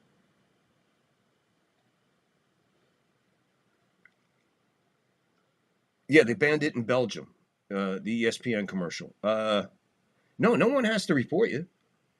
Nah. It's some kind of fucking auto in the whatchamacallit, the analytics, the algorithm. Something in the algorithm switches it. Something I don't know. The bot is alerted to it. I don't fucking know. All I know is I don't have this issue. I don't have this fucking issue here on Rumble. That's why I encourage everybody who watches me on That's why I encourage everybody who's watching on YouTube, man, back it up with Rumble, man. Get over to Rumble, because none of this shit happens. I'm getting ready to launch a show on Rumble. I'm serious, guys. If you're not on Rumble yet, all right, I'll be fair. I'm going to give you guys 2 days notice before I drop this special show that I'm getting ready. I've been fucking putting together for about 2.5 weeks now. I don't know how many hours I got invested in this show. And it's taken fucking forever to build files and all this other shit. I'll give you 2 days notice before I launch that show, but I can only do it on Rumble. I can't do it on X and I can't do it on fucking YouTube because I'll be taken down 30 seconds in. 30 seconds in, or you'll be looking at a black screen and I won't be able to get back on. Okay? But I'm going to go on Rumble for a special show and I want you guys to go over there. So 2 days before I do it, I'll put the link in for my fucking channel over there. You could jump over to Rumble and then watch that Rumble show and then decide for yourself if you want to stick around on Rumble. Trust me. You think this show is good the way I do it? Because I have to tiptoe around everything from fucking YouTube. So this show that I put together and all this other stuff, I tiptoe through this stuff, man. There's other stuff. I got shit out there that I can fucking let loose on fucking Rumble. But I don't want to deprive everybody over here, you know? I know a lot of you guys probably don't want to go on Rumble. But Rumble's not that bad. They don't bite. If you're a gamer, if you're a person who's a gamer, and I mean a gamer, I don't care what fucking game it is, there's somebody streaming it 24/7 on that fucking Rumble. Their fucking gaming is fucking outrageous. And you know the only competition sports-wise I have over there, guys? And that's why if I can get enough over there and get attention, especially get Chris's fucking attention over there, the guy who leads Rumble, you know what the #1 fucking sports thing is over there? Fucking slapping. 2 people slapping each other is the big sporting over there. They have dudes with belts who report on the Rocky Mountain wrestling indie line. They have a great show. I love those guys. Those guys are super entertaining. I would love to collab with them. All right, but that's down the street. That's it. Other than that, it's Barstool. Fucking Barstool is the fucking biggest fucking joke over there. They're a bunch of fucking clowns. Who the fuck feels like looking at a fucking guy named fucking Frank the Tank sit there and fucking moan about the Mets? Well, his face is glazed over from fucking his second dozen fucking glazed donuts. Fucking disgusting. Guys, I can fucking rule sports over there. But I need guys to come over and just trust me on this one. But I'll let you know. 24 hours. I'll give you 48 hours before I put it out there to get over there for it. Yeah, they use some kind of AI for it. You're right, Johnny. There's some kind of AI bot that when something's played and somehow somewhere around the world it's fucking... Like, if you go back on my... I don't know if you guys could see it on my... But if you go into my library and you scan back, I don't know if you could see what I see.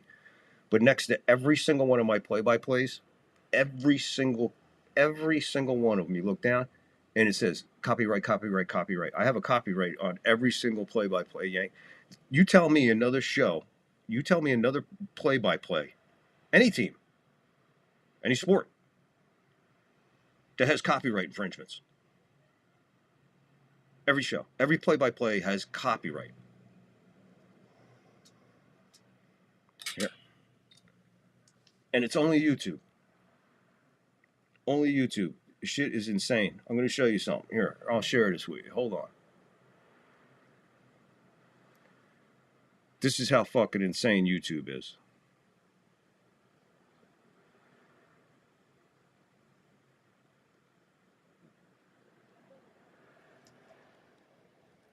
All right, here's from attention, all hands on deck game. From 106, the last game, from game 162 to attention, all hands on deck. Oh, man. I can't do this. I don't know. It's there. Trust me. Every one of these says copyright, copyright, copyright. Copyright, copyright, copyright, copyright. Copyright, copyright, copyright.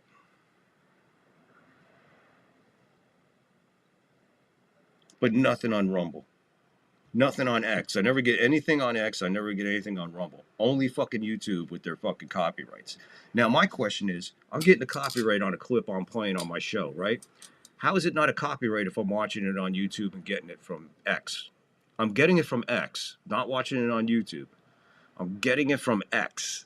I don't download anything off YouTube because everything you download off YouTube is probably a fucking copyright, right? So to avoid all that fucking craziness, I go to fucking X and get my clips and other shit.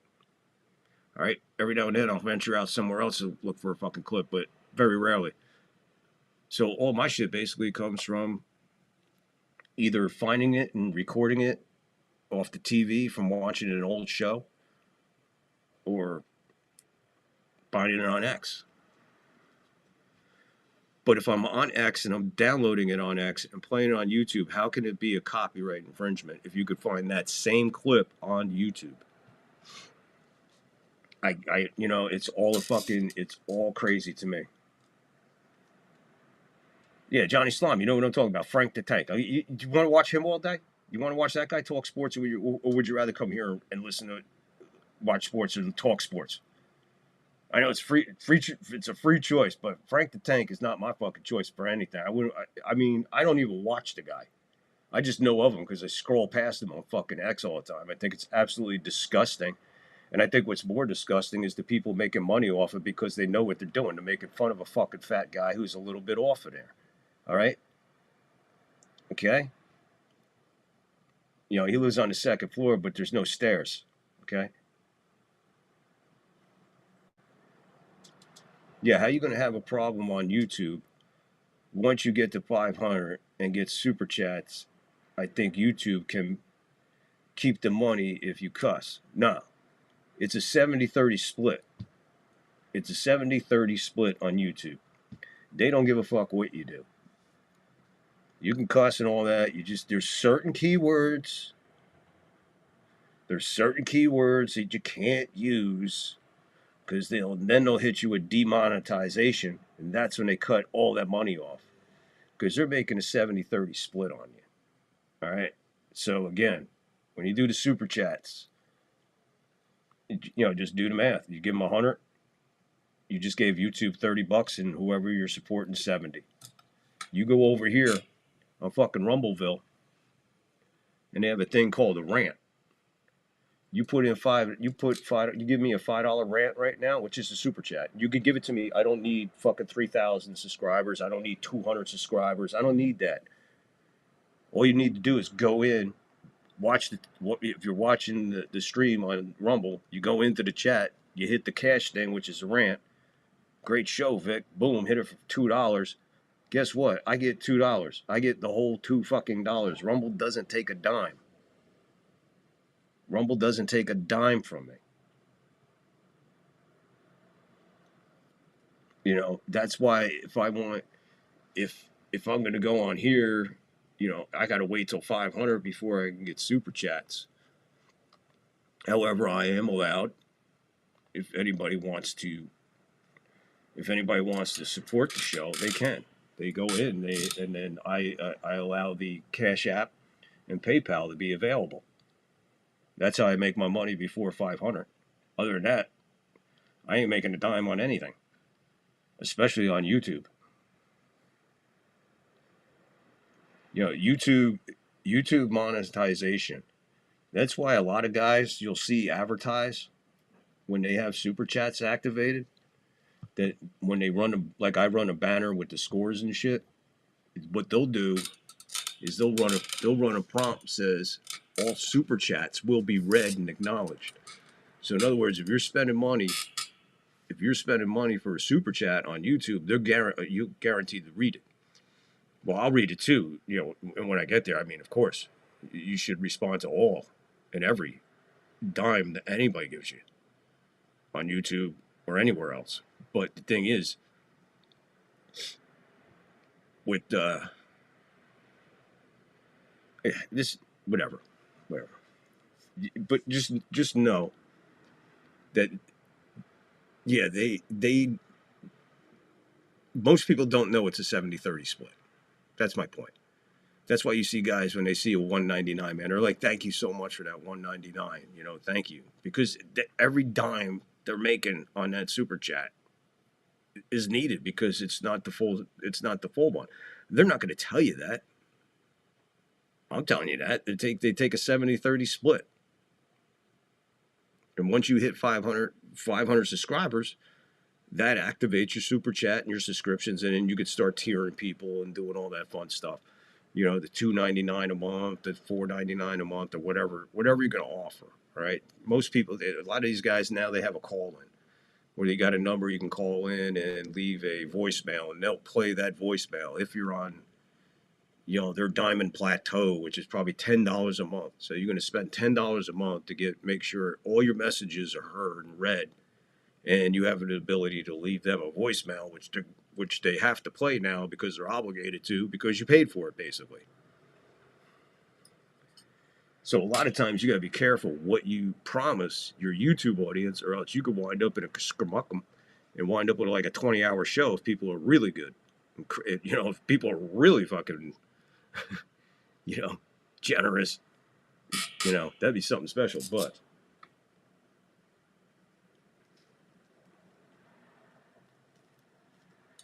Dennis, I don't know. They be keeping a lot of money from me, man, because fuck to me, I'm from New Jersey. Fuck to me is an adverb, an adjective, an pronoun, adverb, verb, adjective. It's everything. Word fuck is just part of the English language. But yeah, if you say fuck a lot, they can keep more for sure. Go for it. At that point, what are you going to do? So basically, we started off talking about sports. Now we're talking about fucking YouTube just fucking everybody out of their money. That's cool. Anybody want to talk sports? Anybody agree or disagree with me here? Or is it just whatever?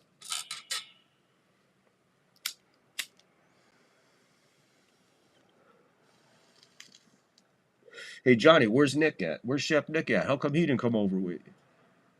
Sometimes he comes over.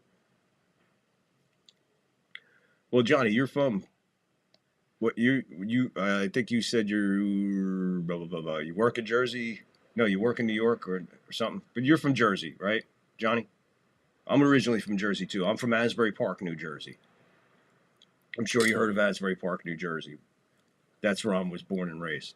I just happen to be in Berkeley, California now, having a great time. But yeah. So, but Johnny, where's Chef Nick at? Why didn't he come over? Oh, you're in Connecticut? I hope you're in a nice part of Connecticut. Hey, I'll tell you one thing about Connecticut. While we're talking about Connecticut, I know we weren't talking about Connecticut, but you know what? Johnny Salami lives in Connecticut, so we're going to talk about fucking Connecticut, and you're just going to have to bear with us. Johnny, one thing about Connecticut. and I mean this from the bottom of my heart, the one thing about Connecticut, they have the greatest roads, the greatest highways, the greatest interstates, the greatest freeways, the best bridges, the most amazing main streets. Their roads in Connecticut are the best in the United States. I have driven on a lot of fucking states' fucking pavement. None nicer than that of Connecticut. Driving in Connecticut is almost like driving on carpet. Back in the day when you had wall-to-wall carpeting and all that, it was nice and smooth and tight. That's Connecticut. Driving through Connecticut is an absolute pleasure. It is just so relaxing to know how safe the roads are. Forget the drivers. Some of the drivers are like, woo, you know what I mean? Some drivers are just, should not have, driver's license. Most drivers in the United States are. So, but Connecticut it's like driving on carpet. So I just wanted to say that when something happens or you come across something that needs a shout out, you shout it out. And how often do you get to shout out the roads of any state in America? But Connecticut, you guys got some rockin' roads, man. It's nice to know that some of the taxpayers' money, when you see the sign up, your tax dollars did this, and you're on a highway in Connecticut, it's nice. When you see that sign in New Jersey, just, where is it? Because I've been passing nothing but orange cones for the last fucking 6 miles.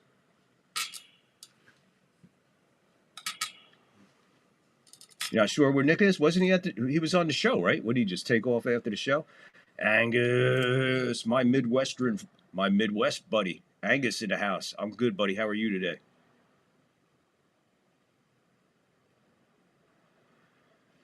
Well, in some areas, yeah, but Angus, I don't know if you ever been to Connecticut, but driving in Connecticut is absolutely beautiful. I don't know. I've driven through St. Louis. Hey, I've driven in St. Louis, man. I come around the bend through, past the Muhammad Ali thing there, and coming in that backside. Probably not too nice, man. Johnny, yeah, some of the drivers in Connecticut are just a little. I guess slow would be. Would slow be a good word to use? But yeah, Angus. No, I've driven in Connecticut. Just absolutely, just mind blowing. I have no idea why I even. But when you said Connecticut, the first thing I thought of was, bang, man, the fucking roads in Connecticut were awesome. I was driving through Connecticut going to Rhode Island. Where was I going in Rhode Island? I forget where I was going in Rhode Island. Trying to remember the name of the town there in Rhode Island. It was a Dodge dealership on the water. There was an inlet there, like a marina there.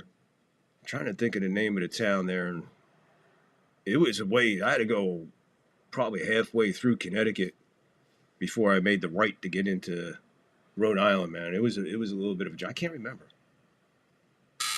Oh, Florida is fucking disgusting as driving. Saybrook in 1986. I don't know where Saybrook is. Old Saybrook. Is there a new Saybrook? Holy shit. If that's Old Saybrook in 1986, what is there a new Saybrook? Dave, yeah, you ain't telling me. The thing about Florida, it's a potpourri of fucking some batshit people, fucking crazy motherfuckers driving down there in Florida, bro.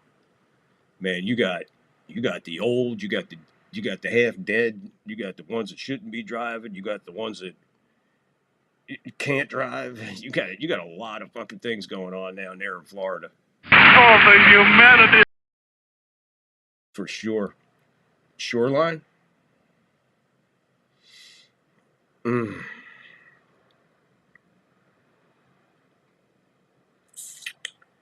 I don't remember, man. It was a Dodge Ram dealership. It was a white building. I remember I had to go down and around by this marina. I remember the water being off to the side there. And there was a marina. It's a beautiful, beautiful dealership, beautiful town, small town.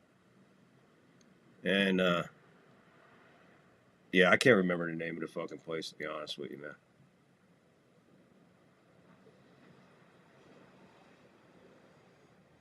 Oh, I was up past New Haven. I was going out towards the ocean when I got to Connecticut. I think after a while, I had to get off of 80. I mean, not 80, 95, 190. I had to get off 95 to get onto Rhode Island. I forget where I went. I'll figure it out. I'll remember it another time. Well, Florida, man. Florida's crazy to drive, man. Florida's fucking crazy. Florida's all concrete, though. They don't have pavement in fucking Florida. Do they? They don't have pavement. It's hard to find pavement in Florida. Mostly it's all concrete. It's mostly all concrete.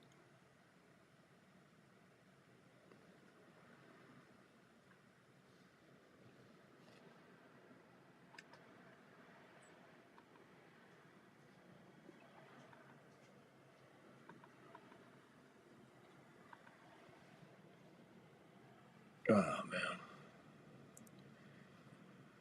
Froze up over here on the other side of YouTube world. YouTube world fucking decided to, whatchamacallit, freeze up. So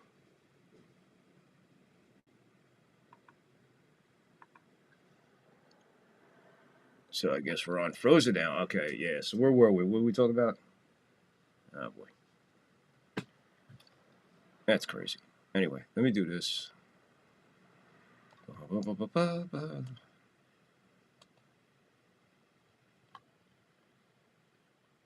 right, there we go.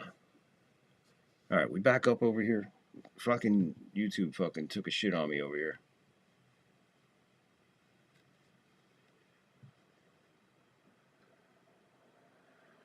Well, you were over by the Long Island Sound, Angus.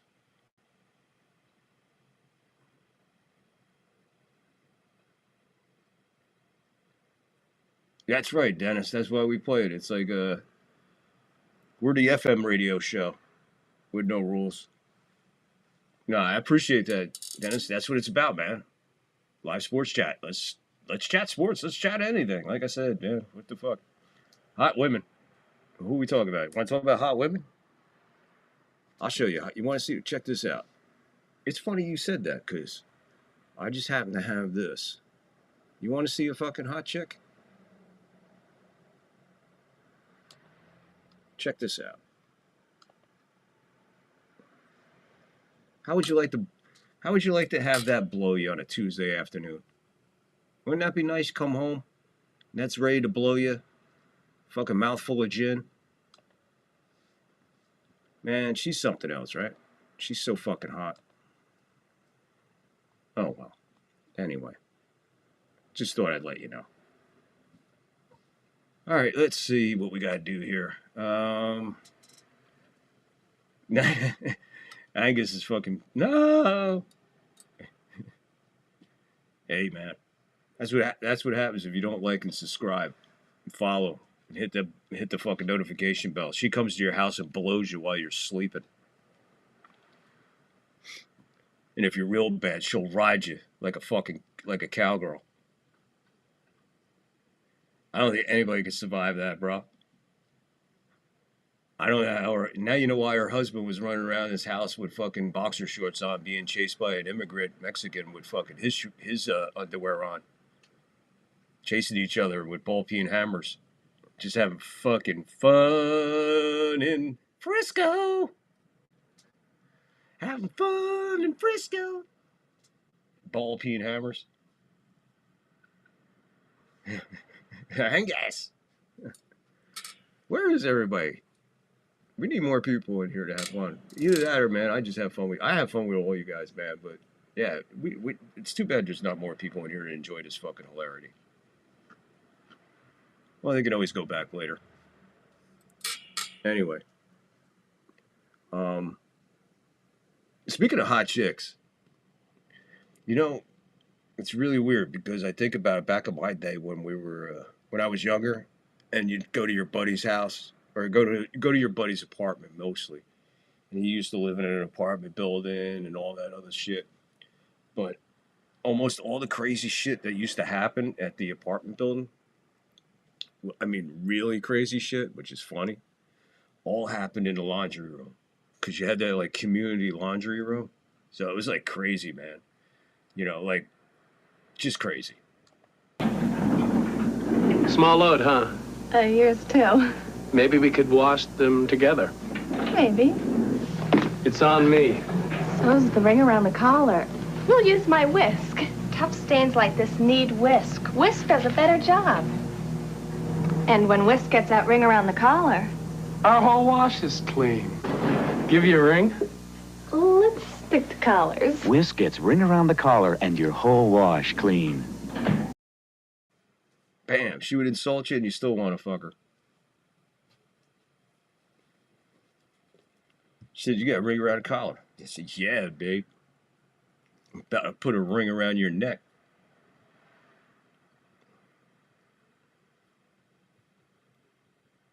Bam. Whisk. Yeah, you don't remember these commercials? I remember these commercials. That's what we were living with back in the day, man. We had fun. I look back, man. I'm just like, I used to hate commercials. Now I look at the commercials that I used to hate. Now I love them. I guess because now they're all the innuendos and all the time I didn't have fun for the, you know, the cerebral messages, the innuendos, those hidden fucking dark fucking jokes. They all come to fruition. It's like when you first start watching cartoons again when you're older. And you're going, ha ha, no wonder I used to hang in the garage and smoke cigarettes. No wonder I used to, you know, you're like, you know, so much shit comes to fruition when you start watching shit. It all comes back. That's why you know. That's why I say I always relate to Wile E. Coyote, man. Wile E. Coyote, I always related to Wile E. Coyote, especially when I played sports, because no matter what, never give up. No matter what, never give up. And Wile E. Coyote never gave up. Didn't matter. Blown up, crushed, fell. Anything that happened to Wile E. Coyote, he got up, dusted himself off, and kept at it. That's why I always related to Wile E. Coyote, especially in sports.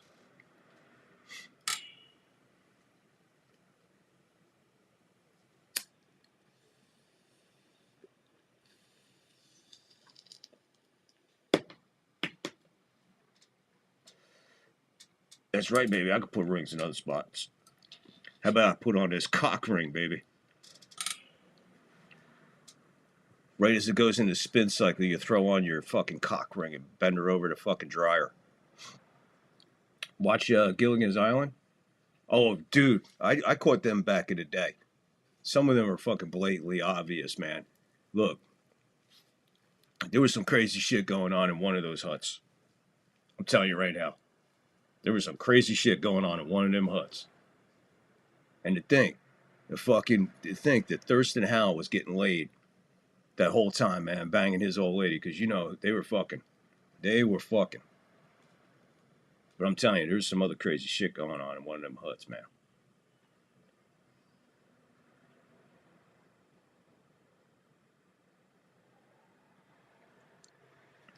What was before your time, Johnny? The whisk? Banging chicks in the apartment laundry rooms? That was before your time? Yeah, I would say society would probably frown upon that now. If you were fucking in a washroom. Well, if you're fucking in a washroom right now in an apartment, you're probably filming it and making money because you're doing a porn. But back in our day, we were just getting fucking laid wherever we could.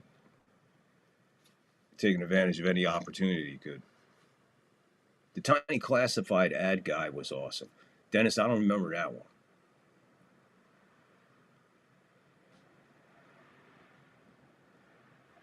Yeah, pure chaos, man.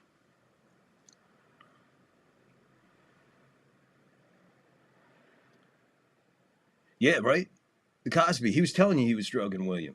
He told you he was drugging women.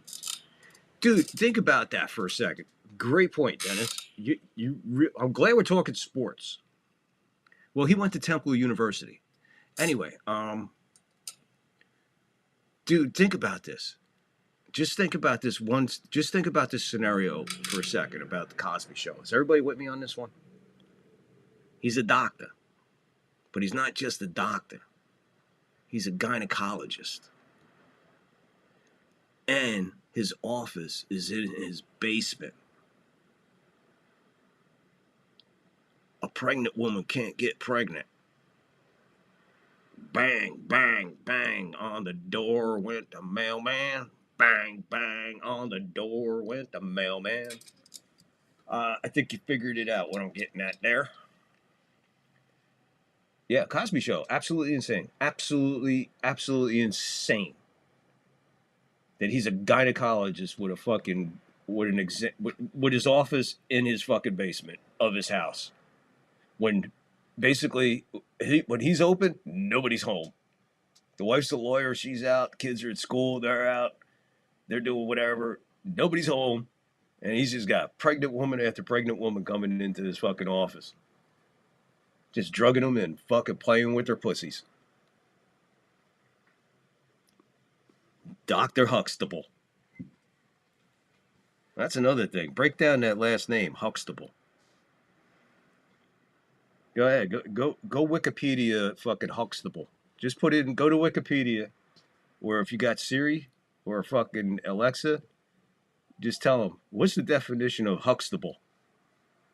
You'll be fucking shocked. Find out. Come back and let us know how you're doing. Yeah, go ahead. Hey Siri, what is the meaning of Huxtable? What does Huxtable mean? Siri, get me a therapist immediately.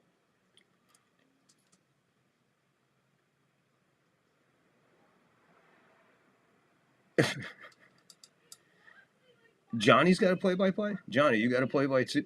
Johnny, you got a play-by-play? I didn't know that. Great family value entertainment. Right here. You, what, Angus, my show? Absolutely. Are you talking about my show or Cosby Show? Because is there a difference between either one now? Now that we know that Doc Huxtable likes to play with women's pussies in his basement while nobody's home. Jesus Christmas. Aren't you glad it's Sunday, guys? But yeah, I'm glad we're talking sports in a way. We are talking sports. Fucking is a sport in a way. You know, it is. Right? We all put a notch on our belt. Great family values. That's funny as fuck, great family values. What show are you talking about, though? Seriously, you talking about my show or are you talking about the Cosby Show? Of course, I know you're talking about the Cosby Show. You wouldn't be talking about my show in any way. That is crazy shit. You know what I need? 2 beers, bartender. I'll take 2 beers, too. Well, things seem to be getting better around the country. I don't know. I don't know. Oh, man. All right. Let's see here. Dennis just looked up Huxtable. That's insane. Never knew that. Dennis, share what you found in the chat, please. Huxtable. Go ahead. Share it with everybody. Unless everybody at home just did it too. And I need something to drink. So check out this really, really... Hey, just check this out. This is fucking really creepy in a way. This shit here that I'm about to show you, this goes on the creepy list. Mom, there's a rainbow on my meat. Oh no, not again. I guess we'll have to throw it out. No! Don't throw out that meat!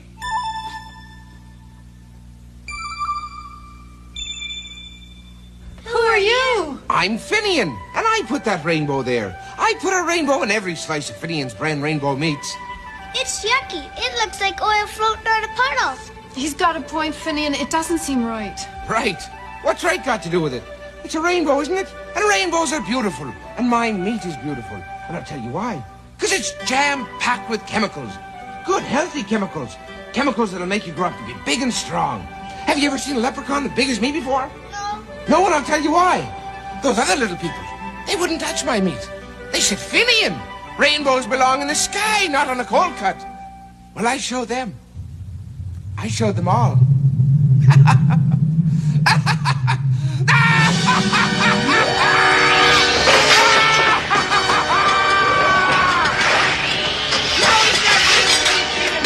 I take this shillelagh to you and smash the side of your head in! Go on, eat! You too! Eat! I've got all kinds of fine rainbow meats. There's ham and roast beef, turkey, bologna, and new kosher rainbow tongue. Remember, if it hasn't got a rainbow on it, it isn't Finian's. Keep eating, you two! Come on, or I'll smash you over the head with a shillelagh. Go on, eat!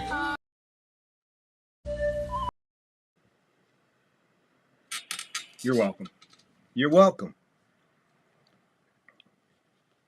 What are we watching? What are we watching? You're watching the great, great John Candy. As a fucking... as a fucking crazy fucking leprechaun. Yeah, that's John Candy. Come on. Bring everything here on the third floor. We're talking sports, don't forget. Yeah. Mall Santa. What are we watching? Dennis is like, what are we watching?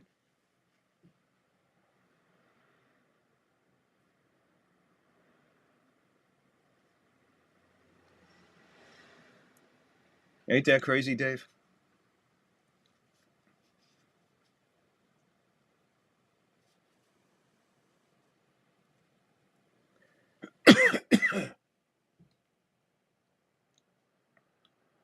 Crazy, crazy, crazy. It's even crazier when you ask Siri, because when she says that. Yep. Yeah, Johnny. That's John Candy. That's the best part, man. About third floor, you never know what the fuck is going to happen up here. The play-by-plays are even crazier than this, Johnny. Johnny, do you have your own play-by-play? Is that what he's referring to? Dennis said, Johnny, use some of this material in your play-by-play tomorrow night. See how it goes, LOL. I was just wondering, if you have a play-by-play, the least I can do is go over there and sub to it, or I guess you'll let me know. Yeah, that's John Candy, baby. John Candy, as freaky as it gets. Pushing along, pushing along. So, anybody want to talk sports, or you want to keep talking, what were we talking? Oh, we were talking about, Doc Huxtable taking care of women downstairs. Nah, I don't have Siri. Oh, you're going to be on Joe's play-by-play tomorrow night? Alright. Well, unfortunately, I'm going to be doing my own play-by-play. I wouldn't be able to check it out. I'll check out the replay. I'll check out the replay, see how you are. Check you out. Probably I'm gonna be looking to bring somebody in eventually, or maybe a couple different people eventually to collab with. If I could find somebody who is going to be, well, Dennis, you know what I'm talking about. You know what I'm talking about, Dennis. I'm not just gonna bring anybody on. First of all, the person I bring on, you got to make sure there's some sort of a chemistry. You can't just come on and then pray and hope for chemistry. Very few people have the talent to create a chemistry to adjust to a non-chemistry situation.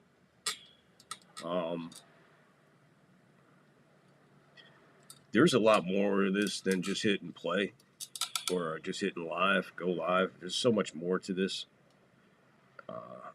like content and stuff like that. Like I said, my play-by-play is for the Yankees. By the time I'm done, getting banners together, making sure I got the lineup straight, making sure I got guys represented for the lineup, make sure the stats are right, making sure this is right.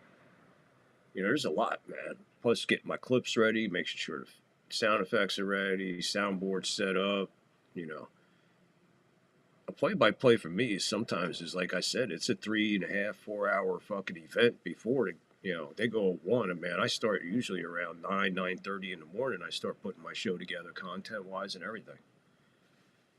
So I want to make sure I give the best content and the best available presentation that I can, because in a way I try to make my play-by-play rewatchable, even though there's a baseball game going on in the background, and it just happens to be the Yankees. But that's the background in the rerun, because the entertainment of the show then comes forward. So during the play-by-play, while I'm doing a Yankee game, the Yankees are the main focus of that. Of course, the breaks and stuff, you guys do that, but you're not paying attention. You're probably running to the bathroom or doing whatever you do, grabbing something to eat, grabbing something to drink. But when you watch it back in the replay,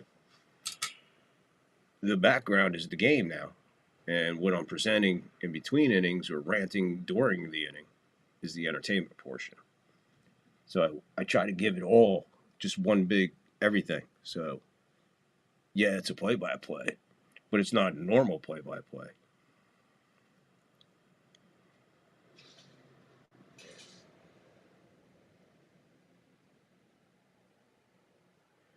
Exactly, Dennis. Exactly, Dennis. Exactly. Exactly. I hear you. You're going to be lead dog, but you need someone to give you shit back once in a while and have some fun. Exactly. Just because somebody disagrees with you doesn't mean you fucking pull out a hatchet and take it to his colon. What's wrong with having a fucking discussion? Valid argument. You know? You come with your facts, you come with what you got. You know? Just try to keep it as real as possible. And if you don't know what you're talking about, you don't know what you're talking about. I'm not getting into anything I don't know what I'm talking about, especially with somebody who knows if somebody knows what they're talking about and I don't know what they're talking about, I'm not getting into it with them. I'm just, yeah, okay. Maybe next time I'll be prepared, but right now, I'm out of your league right now. Or sometimes, like I said, apparently I have offended people in different comments sections. I have offended people doing collaborations with certain people. I mean, I don't know what to tell you. I don't know.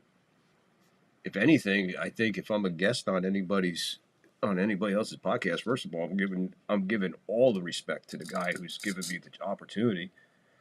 And the last thing I'm going to do is badmouth his chat. I'm not that guy.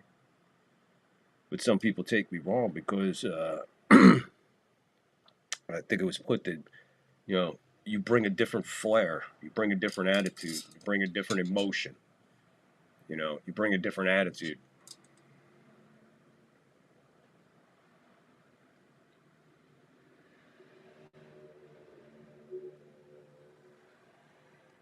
Yeah.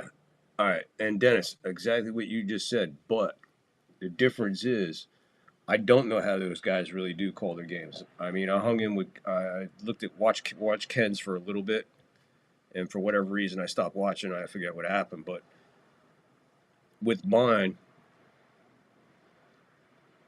well, you've seen mine, and I just flow. I talk like I start and don't stop till the end of the show. I talk like there's a million people listening to me. I hardly ever look up, see how many people are actually here, because I really don't. That to me, that's a distraction. It doesn't matter if there's 1 or 100. I have to bring the show, and I have to bring the entertainment. I have to be spot on.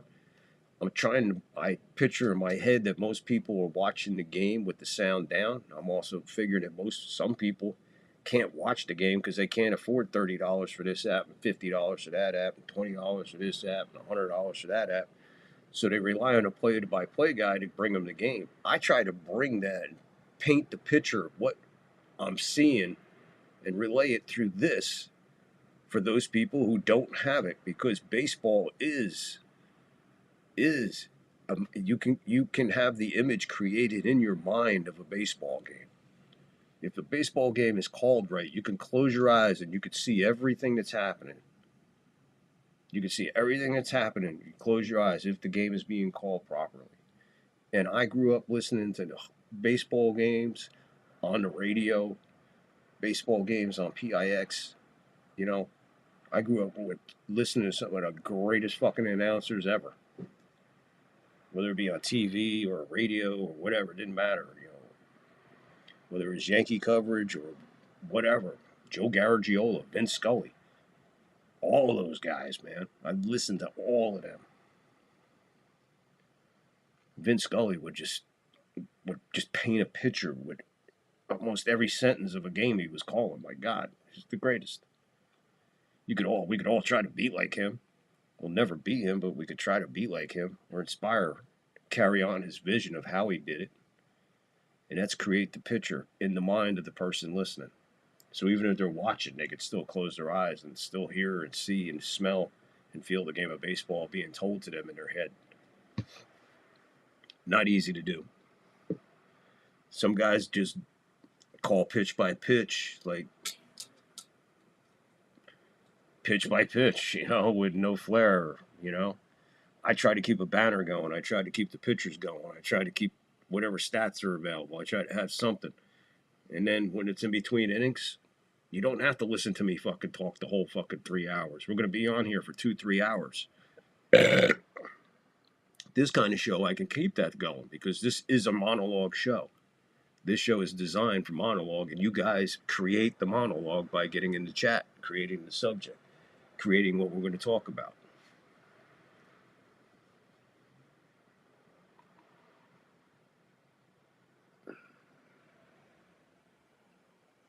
So, I guess you understand what I'm saying.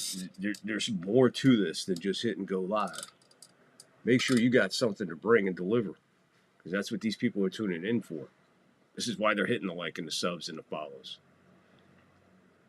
Bring them content. Give them a voice. Give everybody a voice. Ken Show needs some color men. Not sure if pitch by pitch calls is way to go. Need some back and forth and discussion. Right, like that's what I was just answering. Sorry, I repeated that. My bad, Dennis. This is the one. Harry Carey, Drunk with Steve Stone was my favorite. Never knew that was coming next. Yeah, that's cool too. But he carried himself pretty well, Drunk. I used to listen to Phil Rizzuto, Bill White, and Frank Messer, and that was like basically it was a comedy trio, man, and they provided great entertainment. They were fucking fabulous, and I love them to death. Phil Rizzuto calling a game. There's nothing like Phil Rizzuto calling a game. Just nothing like it. Johnny Salami. I used to listen to John Sterling and Michael Kay on the radio in the 90s. And I could picture it in my head what they were. Yeah, those two were, they were fabulous. Hey, let me tell you something. John Sterling was something else, but I mean, really, really something else. And don't get me wrong, I love John Sterling. There was a cat before him, just before I got into Phil Rizzuto, just started listening with Mel Allen.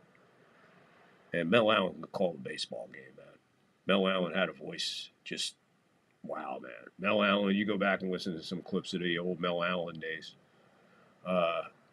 One of the most iconic voices in all of baseball. I believe didn't he do the Game of the Week? Mel Allen was Game of the Week, I believe. I believe he got the job for Game of the Week when they used to do it. Harry Carey was another one. Vince Scully was probably the greatest of all time calling football. Vince Scully is probably the greatest of all time because he could just carry it by himself. But the days, I think he worked best with Joe Garagiola pretty good. Anybody you put in there with Vince, he would carry them, or if they worked well with him, it was just unbelievable. Jack Buck was good. I like Jack Buck. I can't stand his son. Can't stand Joe. Mike Shanahan. Okay. Yeah, Mel Allen was Game of the Week. Yeah, I knew that. Yeah. Mel Allen here with Game of the Week. I mean, I can't even do I used to be able to do Mel Allen, but I can't do it no more. But, all those guys back in the day, I'm sure we're missing people. But off the top of your head, which will go, Ralph Kiner, Kiner's Corner for the Mets. God, I remember that on WOR, Channel 9, Kiner's Corner. That's for any Met fan back in the day, WOR, Channel 9, man. Yes, sir.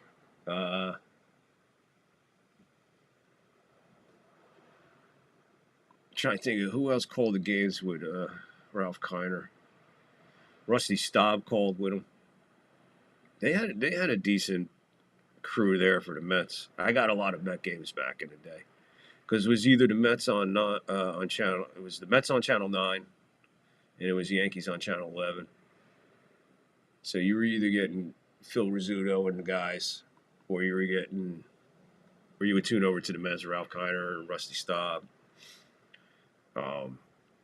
Then along came TBS. I can't remember the guys for TBS for the Braves back in the day, way back in the day in the 80s, but I can't remember that guy's name for the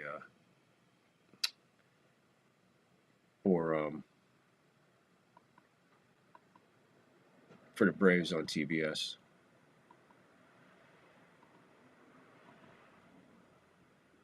I'm trying to think. Anybody remember that?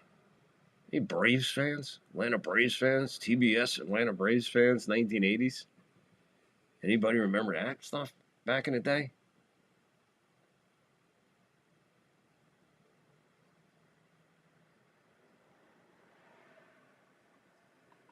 All right, Dennis. Thank you for stopping in, Dennis. Love you, brother. Peace out. Have a safe night. Have a great tomorrow, man. And again, stay safe, stay blessed, Dennis. Appreciate you, my friend. Thank you so much for stopping in.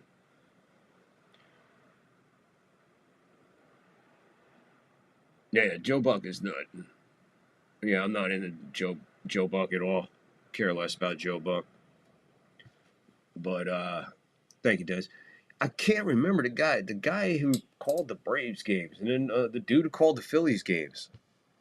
See, I know all these guys because we had the Philly station, we had the Braves station. I know we had Chicago. That's why I know Harry Carey and all that other guys there. But I'm trying to think. I forget the guy for the Phillies, though. The guy for the Phillies used to wear a fedora, like a Scottish pattern fedora. And then, yeah, I can't remember. Can't remember the guys for the Braves. Anyway. So how we all doing out there, man? How's everybody doing on a Sunday fucking night? Chilling and reeling. Out there reeling. Everything's a-freezing. I don't know why everything's freezing. Probably got to update these. Probably need an update. Hey, if you're watching on Rumble, could you please hit the like? If you're not going to get involved in the comments, can you at least hit the like, please? Hit that like. The like. Like the like. I think I deserve a like on Rumble. Please hit the like. YouTube. For everybody here, if you haven't hit it yet, can you hit it now? The sub. The like. The share. Get in the comments. I thought we were going to talk sports, but we wound up back on sports somehow.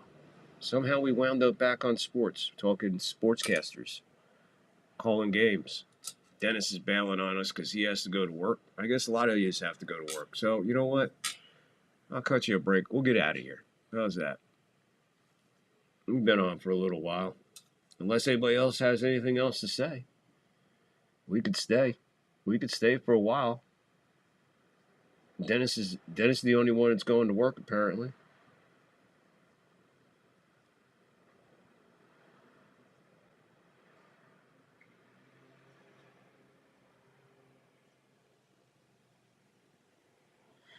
I remember, you know what, Angus? I remember doing that.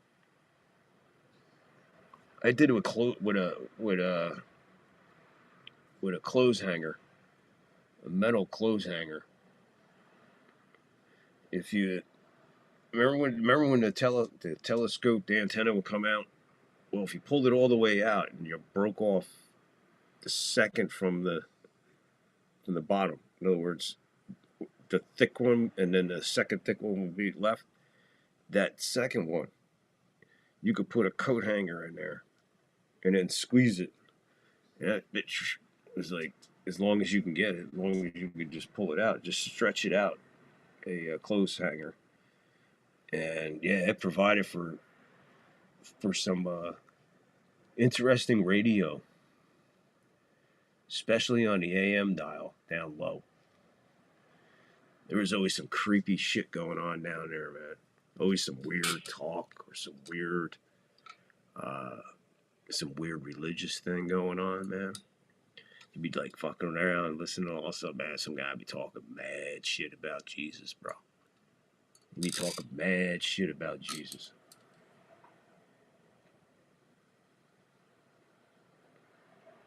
Hey, Johnny, man, I'll tell you what, Johnny, I appreciate you coming over, man, and you were more than welcome anytime. While you're here, I'll just let you know, I'm still trying to figure out the, to bring people on. I'm pretty sure I can do it through my Rumble, because I do everything through my Rumble studio. Everything comes out of Rumble. But I think I can do that. So, yeah, please make sure you come in, hang out with us, check out a play-by-play. We'll be here Tuesday. When did I say I was going to do the NFL show? I'll be doing my NFL show sometime on Tuesday during the day. It'll be during the normal hours in the East Coast. And then call the Yankee game. A couple hours before the Yankee game, I'll be doing my NFL Weekly. If you want to check that show out. That's probably about the only normal show I do is the NFL show. Everything else seems to just fucking go off a cliff. But I appreciate it. I appreciate you while you're here. Before you leave. Here, before you leave, you want a beer? 2 beers, bartender. I'll take 2 beers, too. Well, things seem to be getting better around the country. I don't know. I don't know. Cocaine and hookers, my friend. But Johnny, don't make a stranger yourself, and thank you for stopping in. I appreciate you. Alrighty. So maybe we're going to get ready to get out of here. I guess we'll close it out there somewhere along the lines.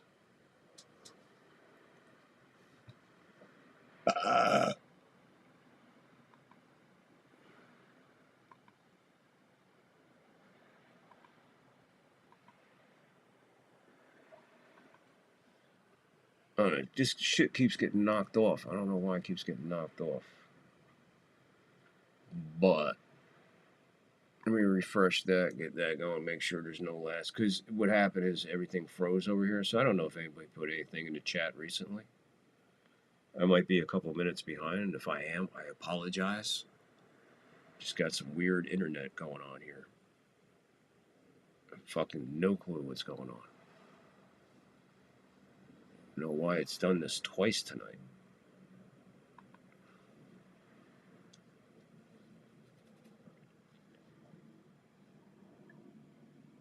Yeah, that's weird. That is weird shit. Alrighty, there it goes. So that's coming back on. How are we doing over here?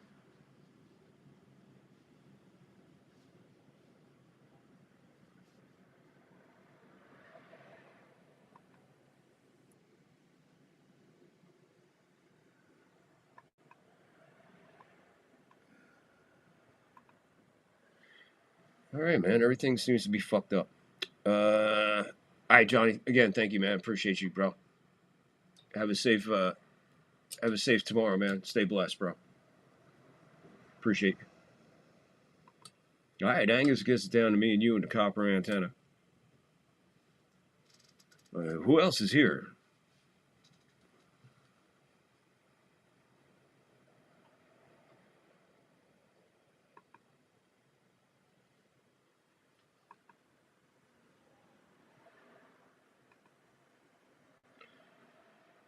All right, yeah. God, man, why is everything going sideways, man?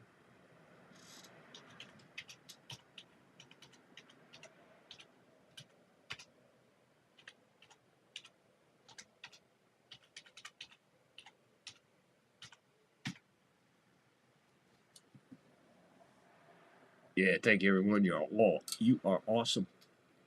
So who else is here? Okay, we're down to just a couple. We got this, we got that. Rumble. If you're on Rumble, could you please just hit the like? If you don't want to get involved in the live chat, whatever, it's cool. But hit the like, please. I'd appreciate the like. Thumbs up there, because that helps on fucking Rumble.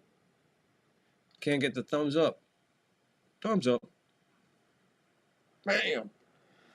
Usually a bubble pops up with a thumbs up, but that ain't going to work. Did you hit the like in Rumble Land? You're awesome, Angus. I appreciate that. I see it now. I see it now. Thank you, brother. Thank you, my friend. Angus, always appreciate you, man. Yeah, I'm going to get ready to get out of here, so I guess everybody can call it a night. We're dwindling down. There's a handful of people on Rumble, but apparently they don't want to talk. So, no sense in keeping everybody here if you're not going to talk. So, what we're going to do is we're going to get out of here, all right? We'll be back. We'll probably do this again tomorrow. Just hit the like, hit the sub, hit the follow, and follow our post, and you'll find out. If you go to our Discord, join our Discord. It's free. I don't charge for Discord. There's no sense in charging for Discord. Everybody's there. It's just a nice little community. Go hang out there. So follow the links to my Discord. Everything's in the description. If you'd like to help the show out, again, if you could help the show out, we have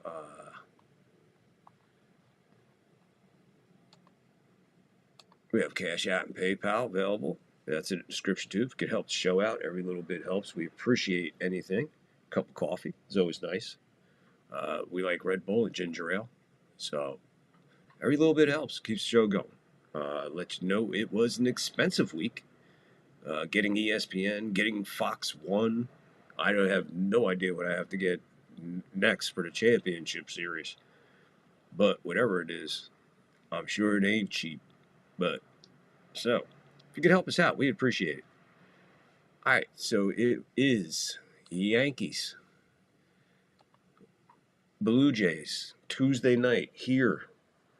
It's a 5:08 start here on the West Coast, which is 8:08 on the East Coast. We will bring you Game 3. Rodon will be on the mound for the Yankees. No choice but to win and to extend the series. And hopefully somehow pull this out and win 3 in a row. Don't know how they're going to do it, but those feisty fucking Yankees might just figure this out. Pull it out. Find out Tuesday night as we bring you Yankees baseball play-by-play live. Not just your normal play-by-play, folks. We're different, and we're going to continue to be different, and we're staying different, and we like being different. So be different with us and join. Hit the like, hit the follow, hit the sub. Get involved in the show. Tonight was absolutely spectacular. Had an absolutely great time with the chat here on YouTube. Had a blast. I want to thank everybody. You all know who was here. I don't want to leave anybody out, so I'm not going to go through everybody. Angus, thank you, man. You know I appreciate you. And everybody else who joined in the YouTube live chat. Great numbers again on Rumble. Thank you guys for watching. I'd appreciate you if you just hit that thumbs up, man. You know, give us a like on the Rumble side, man, to help us grow. The numbers, the views are outstanding. I just need some likes and some freaking comments. Let's go, Rumble Land. I love you more than anything, Rumble Land. But please, if the views, if the likes equaled what the views are, holy shit, people, we'd be off to the races. Anyway, YouTube, love you guys. And again, please, if you're not, YouTube, if you are not on Rumble, please get on Rumble. I'm going to give you guys a 48-hour notice before I drop an incredible show only on Rumble. It's only going to be available for the Rumble guys. All right, so again, thank you everyone for stopping in. Appreciate you all. Appreciate you more than you can imagine. So until tomorrow when we come back with something, we'll figure something out. We'll be back. We'll be back tomorrow with some kind of crazy show. We got Monday Night Football coming up. I paid for ESPN, so I'll probably be watching football. So why not stop in and watch football with us? And we'll hang out. We'll watch the game together, and we'll talk some shit again like we talked tonight. And we'll go from there. So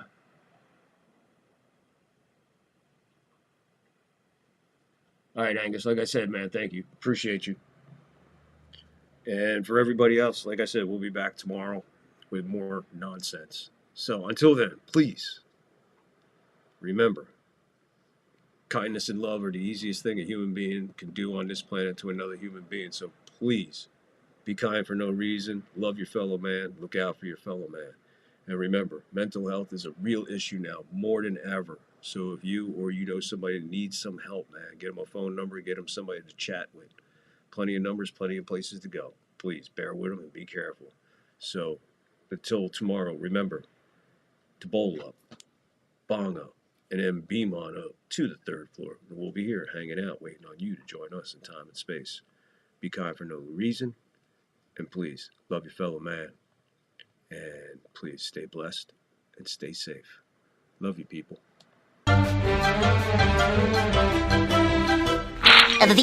That's all, folks.